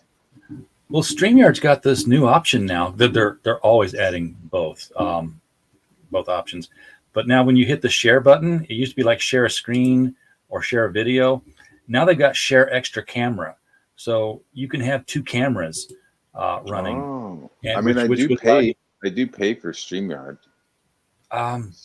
Yeah, I pay for it, and that's there for me. But you can have this straight on interaction, and then your other camera could be face down against your stuff like you are there, and you could be drawing at the same time. Yeah, that'd be cool. Yeah, man. You'll have to send me some of your address, dude. I'll send this to you. Just auction it off, man. What? Seriously, you can do better than just giving it away. Not that I wouldn't appreciate it, because I'd frame that stuff. It's all good, man. I appreciate you having me on here. I'm glad to do it. And DM me your address. No, I'll DM it to you, folks. I put Matt's Twitter address right below the video here, so definitely give him a follow on Twitter. Check out the stuff he's doing. Everybody's heard Rock and Roll Ninja. I can't say Rock and Roll Ninja without saying Knife Hand Blind Spot at the same time for some reason. Rock and Roll Ninja, Knife Hand Blind Spot. Yeah, exactly. I was showing him some new pages the other day. He fucking loves them. Of course. Chuck loves them. I don't know, yeah. You gonna do anything more with him after Rock and Roll Ninja? Yeah. We were talking about Rock and Roll Ninja Part 2. So there's going to be a sequel to that. We were talking about some other stuff. They don't have any names yet, but there's a project that is it's kind of Hellraiser meets Bloodsport. I'll say this: his stories are all over the place. Yeah, I love it. He calls out another one, the Batman. He's been calling out like this Batman story that he's thinking about doing. So I'm supposed to be doing that. Cool. This one he's done called Mind Your Business is crazy. He has another one called Mind Your Business? Yeah, it's he just announced like 2 days ago, I think. And it's like, an unfunny TikTok comedian helps a shoplifter raise the money to send his roommate to Russian invaded Ukraine. Yeah. Would you just pull like topics out of a hat and stick them into a sentence or something? I feel like he's playing Mad Libs with his plots sometimes. Yeah, some of this, like when he sent me the email for Rock and Roll Ninja Part 2, I was like, what? What the? Well, yeah. It'll work. Yeah, it'll work. It was just like, I was like, holy cow, I was like, and then he has AIDS and he burns himself alive. I was like, well, okay, maybe that'll work. We'll make that work. But yeah, I have some stuff that I'm gonna do with him because I really like working with him. And Kemosabe's in the chat. He's what's up, Kemosabe? Zach doesn't know who I am, so this works out because I'm too small for him to pay attention to. I described Kemosabe's book, The Company Men. I'm like, this is what Jawbreakers was supposed to be, because it's a team of burned CIA agents who are superheroes who are still fighting the mission, and that will be coming out very, very, very, very Company soon. Men looks dope. It looks really tight. I can't wait to be shipping that one out, get my hands on it. Because I'm kind of done shipping for a while. I got the Embrace out. I got a couple more boxes to get on, just waiting on stuff to arrive to put in them. And after that, I'm freed up. I can start shipping somebody else's projects again. So if you're out there crowdfunding and you want to save some money on your international shipping, hit us up. You know where to find us at Critical Blast on Twitter. Blast. Matt, this has been fun, man. I love talking Batman, period. So the fact that we had a movie to talk about. I love Batman. I fucking love Batman. Well, that's why there's 60% of all DC books are Batman, because people love Batman. It's like it was the last comic book that I was like buying on the regular. Yeah. Was I love Snyder's Batman. Did not get into Tom King's Batman at all. I mean, I read some of them, but I tried to read some of it, but honestly, once Capullo stopped drawing, I was like, what did I buy? I bought like it was like Batman. It was a thicker book. It was prestige. It was like part of their Black Label. It was like Batman in the future. And he had the Joker's is that where he's carrying the Joker's skull? Fucking jar or something. Yeah. After that, I stopped buying it. I was like, this is fucking weird. I'm fucking done. I don't want to read this shit anymore. Like they were like, we're looking for like this bat god with like the nth metal. I was like, what is this shit, man? Yeah, that was one of those Elseworlds titles. I can't recall what it was. I didn't read it. I see the action figure every time I'm at Walmart because it's in the collectible aisle. They made a action figure of it. I mean, there was a hot minute. I was like, anything Greg Capullo does, I'm buying it. And that was some of it. And I was like, all right, well. Yep. I just I paid was for like his kids' really, college. I guess I'm done. Yeah. I was like really enthused with James Tinian's work on the Joker War until I started like reading it a second time and examining it. Like this was like really brief and did nothing except take Bruce's money and make him not so rich anymore. And I realized that it wasn't that James Tinian was such a great writer, as it was that the bar had been set so low that any competent person coming in would have been fireworks. It's crazy. I mean, he's Speeding their Bullets is flag. the best Batman Elseworlds ever, huh? You like that one? I like that one. I really did like Speeding. Are you familiar with the Elseworlds Batman stuff, Matt? Yes, of course, absolutely. Yeah, I liked Gotham by Gaslight. Gotham by Gaslight's not bad. Wasn't there called like Batman Blood Rain, Red Rain, or something like that? Where Yeah, that like, was the Dracula one, kind of. yeah, and at the end he becomes a fucking vampire.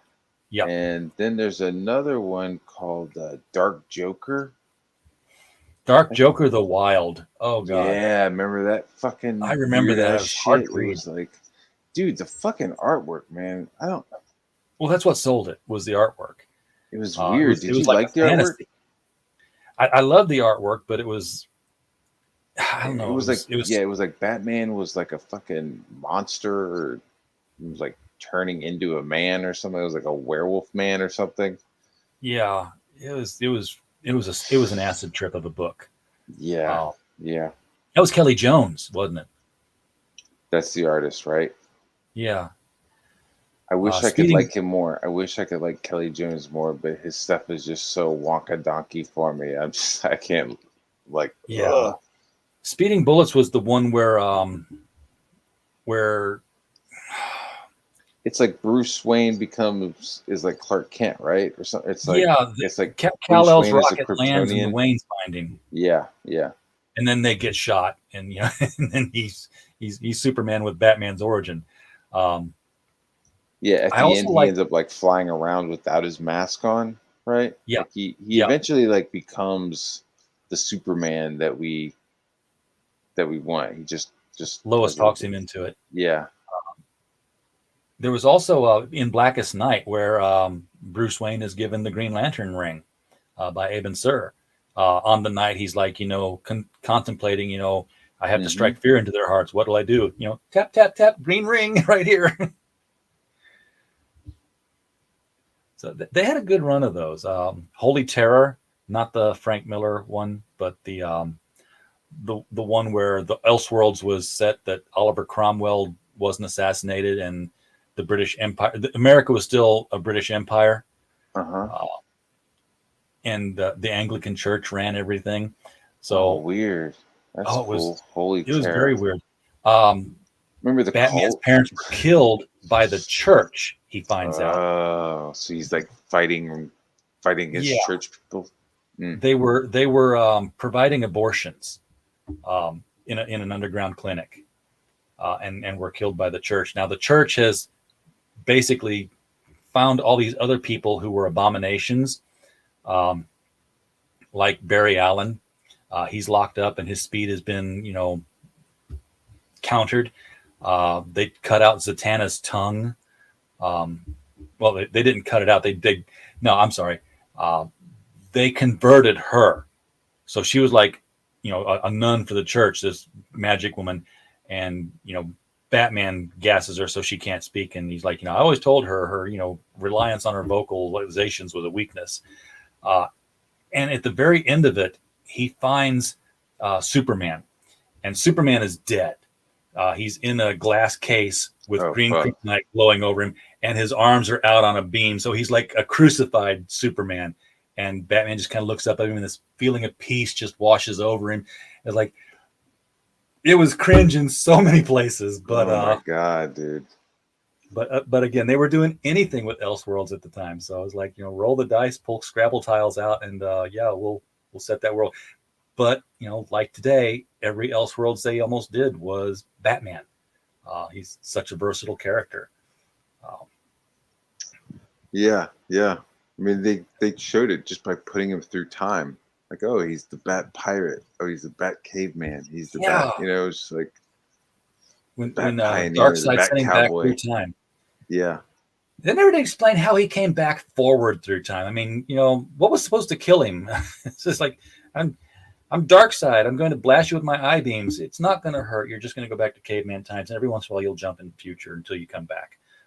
Yeah, I don't remember how it was like. Okay, Bruce Wayne gets pushed back in time, so that he is literally like living in the Bat Cave with other cave people, and then building he's building Wayne Manor. So it's like, yeah, he's leaving messages for himself. He's leaving messages for himself and for Dick Grayson, right? Dick Grayson and Damian are like going through the house and like finding all these things that like they had never seen before. And you thinking like Back to the Those kind of Future bullshit. rules, they should have always have been there. Yeah. That's why I didn't quite like that. I liked the aspect of Dick Grayson and Damian Wayne being Batman and Robin for a while. That was cool. The way they were talking, the way they were interacting and shit. That was really awesome. Yeah, that was like big brother, little brother kind of stuff. Yeah, the way he was like talking smack to him, the way Damian was talking smack to Dick about not being a good Batman and how he would be a better Batman and how he's not filling his dad's shoes and shit. It was just like, wow, what a little shithead. And it was interesting the way they drew it.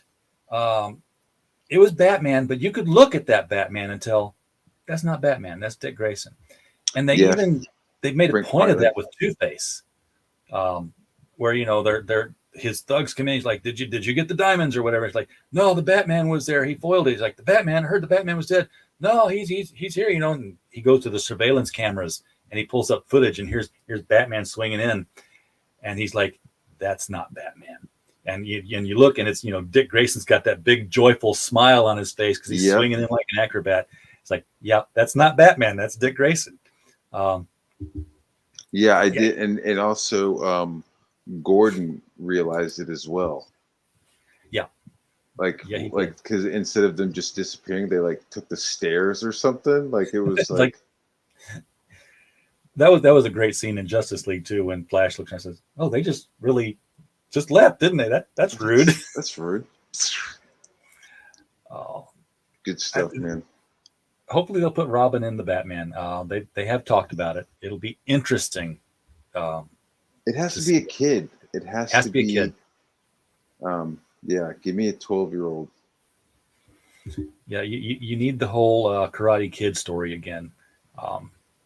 So watch to see if they're casting for 13-year-old acrobats, because that's what you're going to need. Somebody who can do those stunts.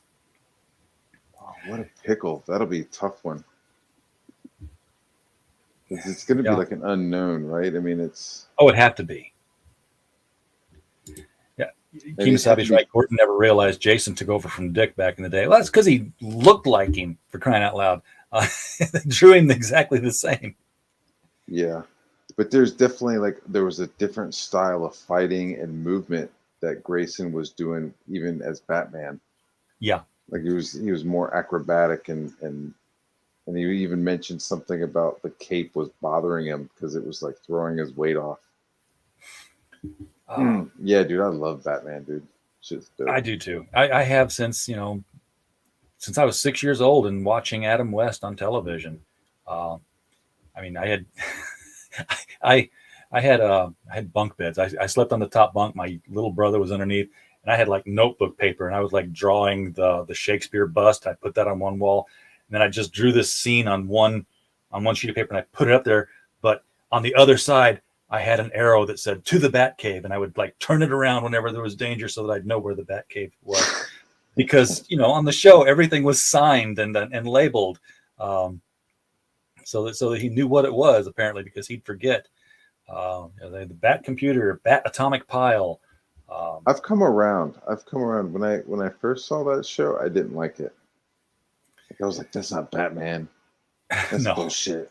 But the more I get older I get, I'm like, that's Batman too. Have you seen the animated movies they did with Adam West and Burt Ward? Oh, you've got to, because the last one they did before Adam West died, they had Adam West and Burt Ward and Julie Newmar. But it was the first time they did a Batman 66 with Two-Face. And the person they got to draw Two-Face to look like and then voiced was William Shatner. What? Like, can you imagine Adam West and William Shatner on the screen together? Oh my God. The film would have exploded, dude, from the heat from those two on that film. Cellulose would have just exploded. Yeah. Dude, that would have been so primo to get William Shatner's fucking Two-Face. Especially in 66. I mean, he was dude, the handsome guy, and they could have. That was the only Batman villain they didn't get. They did a False Face, which was sort of like why didn't they do Two-Face? I don't know. Maybe they thought it would have been too hard to do the scars and stuff, and look too scary on television. So they did False Face, which was just a mask, pretty much black mask. Is that your phone ringing? Yeah, it's my phone. Sorry. It's buzzing on the table. I moved it to the bed. Now we won't hear it buzz. Yeah, there were two of them. I'll look them up real quick here because I own both of them. There's one where like Batman goes bad because Hugo Strange invented a machine that would suck the evil out of the Gotham villains, but then it gets put into him. Oh, that's kind of cool. Hugo Strange, that's an interesting bad guy. Yeah, he was. Why can't I find that? Looking on Amazon, and Amazon's search is never the best.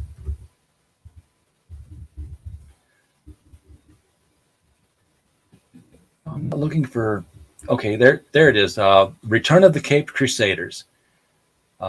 That's the first one they did. Let me drag this over here. Oh, look, it's actually on Amazon Prime for watching. Word. So if you've got Amazon Prime, you can get it right there. It says you purchased this video. Oh, I could watch it again. No wonder I don't have the DVD. I got it on Amazon Prime. But then the other one I've got on my Movies Anywhere is the Two-Face one. Maybe I can find that. That is really dope. Yeah, I'm gonna watch that. I'm gonna watch it tonight. It's like a time machine. Here we go. Oh, they're both on Amazon Prime. Why can't I find the DVD of it? Because I want to bring the cover up. Okay, here we go. There's the Blu-ray, and I'll share my screen. Yes. Boom. So there's the Adam West and William Shatner.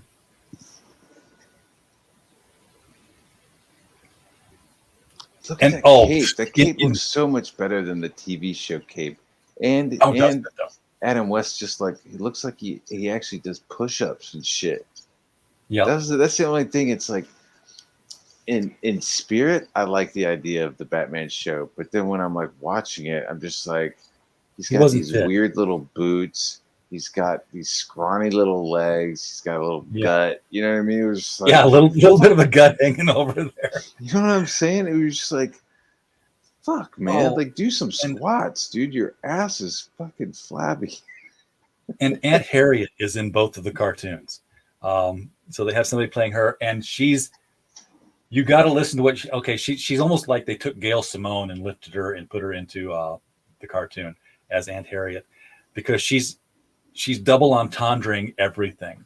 Because it's like, pardon me, sir, but you have your fishing date is you're late for that. You're right, Alfred. Dick and I have to go fishing, and she's just like, oh, you boys, another fishing trip, and she's putting it in like air quotes. She's convinced that they're gay. I don't like that. That's kind of fucked she doesn't up. say it. She doesn't say it, but it's like, you can read between the lines when she's saying it all. And even on this Batman Two-Face one, when it's Bruce and Harvey Dent, they're best friends. And they're, standing in the mansion talking before he has his conversion. She's like, oh, look, I just love seeing two handsome bachelors who are still best friends. Like, she heavily implies a lot. I'm not gonna like blow a gasket over it, but I they're not gay, and I hate when there was the part of the joke. We knew they weren't gay, but it's just she thought they were. She thought that explained why they kept going off together in places. Batman fucks. And he goes fucks down. Chicks. Yeah, Batman goes down. All right. He does go down. Oh, Burt Ward lived in the same apartment building as Bruce Lee and learned a little martial arts from him. Legit. Let me tell you something. Let me tell you a story here. And for this, Uncle RJ has to dig into. I'm back to the point where I can reach for stuff, and everything I need is within arm's reach. Back in 1989, Chicago. Picture it. The Chicago Comic Book Convention. I met Van Williams, the guy who played the Green Hornet. Nice. Got his signature there. And he was telling stories about the Batman episode where they crossed over. By the way, I wish they would put the Green Hornet episodes on DVD. I would love to watch those. Yeah. But he said there were that scene where Burt and Bruce Lee as Kato and Robin are fighting each other. It was like they had to take it multiple times because every time they would, clap the thing down and action, Bruce Lee would just go into serious mode and advance on him, and Burt would back up. And he's like, fuck. Bruce just kept coming, and Burt was like, call him off, make him stop, because he knew he was going to get his ass kicked. And Burt was no slouch because Burt did all his own stunts. He said when Burt was crawling over a pit of alligators, Burt was crawling over a pit of alligators. There was no camera trickery to that at all. Well, he had to get manly with those tights on. He did, and damn it! If they're gonna make me wear these tights, I'm gonna do all my stunts. Yeah, well, he got a little too manly for the Decency League, and while he was doing Batman, like after the first several episodes when it got really popular, they had to put him on pills. He was taking saltpeter to shrink his junk so that it wasn't so prominent in the shorts, and it had an impact on his marriage. So that's what saltpeter is for. It makes your wiener small. Yep. I thought it was. I don't know. I thought it was for other shit. That's what I thought they gave him, but it was. I believe you. I just I don't know, when somebody says saltpeter, I start thinking about smoke bombs and Anarchist Cookbook. Well, maybe I've got it wrong. Well, here's saltpeter erectile dysfunction. I'm looking it up. So maybe it's used for that. Maybe it's the opposite. I don't know for sure. Never had to take it, but he was too large for his britches, so they brought that down. Van also told the story how when they were doing the Green Hornet and Bruce wasn't on screen, he would be like practicing these kicks, and he was always doing shit like, seeing how close he could get to one of the cameramen or one of the gaffers' ears with his foot. He just like, kick and kick. And they were always telling him, said, cut that out. Something's going to go wrong. And he was always like, I know what I'm doing. I'm very good at this. Uh-huh. And it just so happened that one time he kicked and something happened elsewhere, and the guy turned and he got a foot up against the jaw and broke his jaw. And Bruce didn't do that anymore after that. Fucking Bruce. Brad Pitt just beating the shit out of Bruce Lee was good. Shit. Yeah. Oh man. Well, we're kind of rambling now, so yeah, it's time to call it quits. Thanks for coming on, though, man. It's been fun. I just love watching you draw stuff and talking Batman again. And head out to Amazon, watch those two things. I think you'll enjoy them. At least watch the first one. No, watch them both because you have to see William Shatner as Two-Face. It's the only time it's the only time you get Adam West and William Shatner together in one thing. So it should have happened years ago. I'm gonna go get some coffee and I'm gonna watch it. There you go. All right, man. Talk to you later. Thanks for having me on here. Same here. Glad to have you anytime. Folks in the chat, thanks for being here. Holla, chat. Thanks for being here. We don't have a show if you're not here. So, That's right. It's just two dudes talking without you guys. Yep. And as always, just hope you had a blast. Good night. Peace.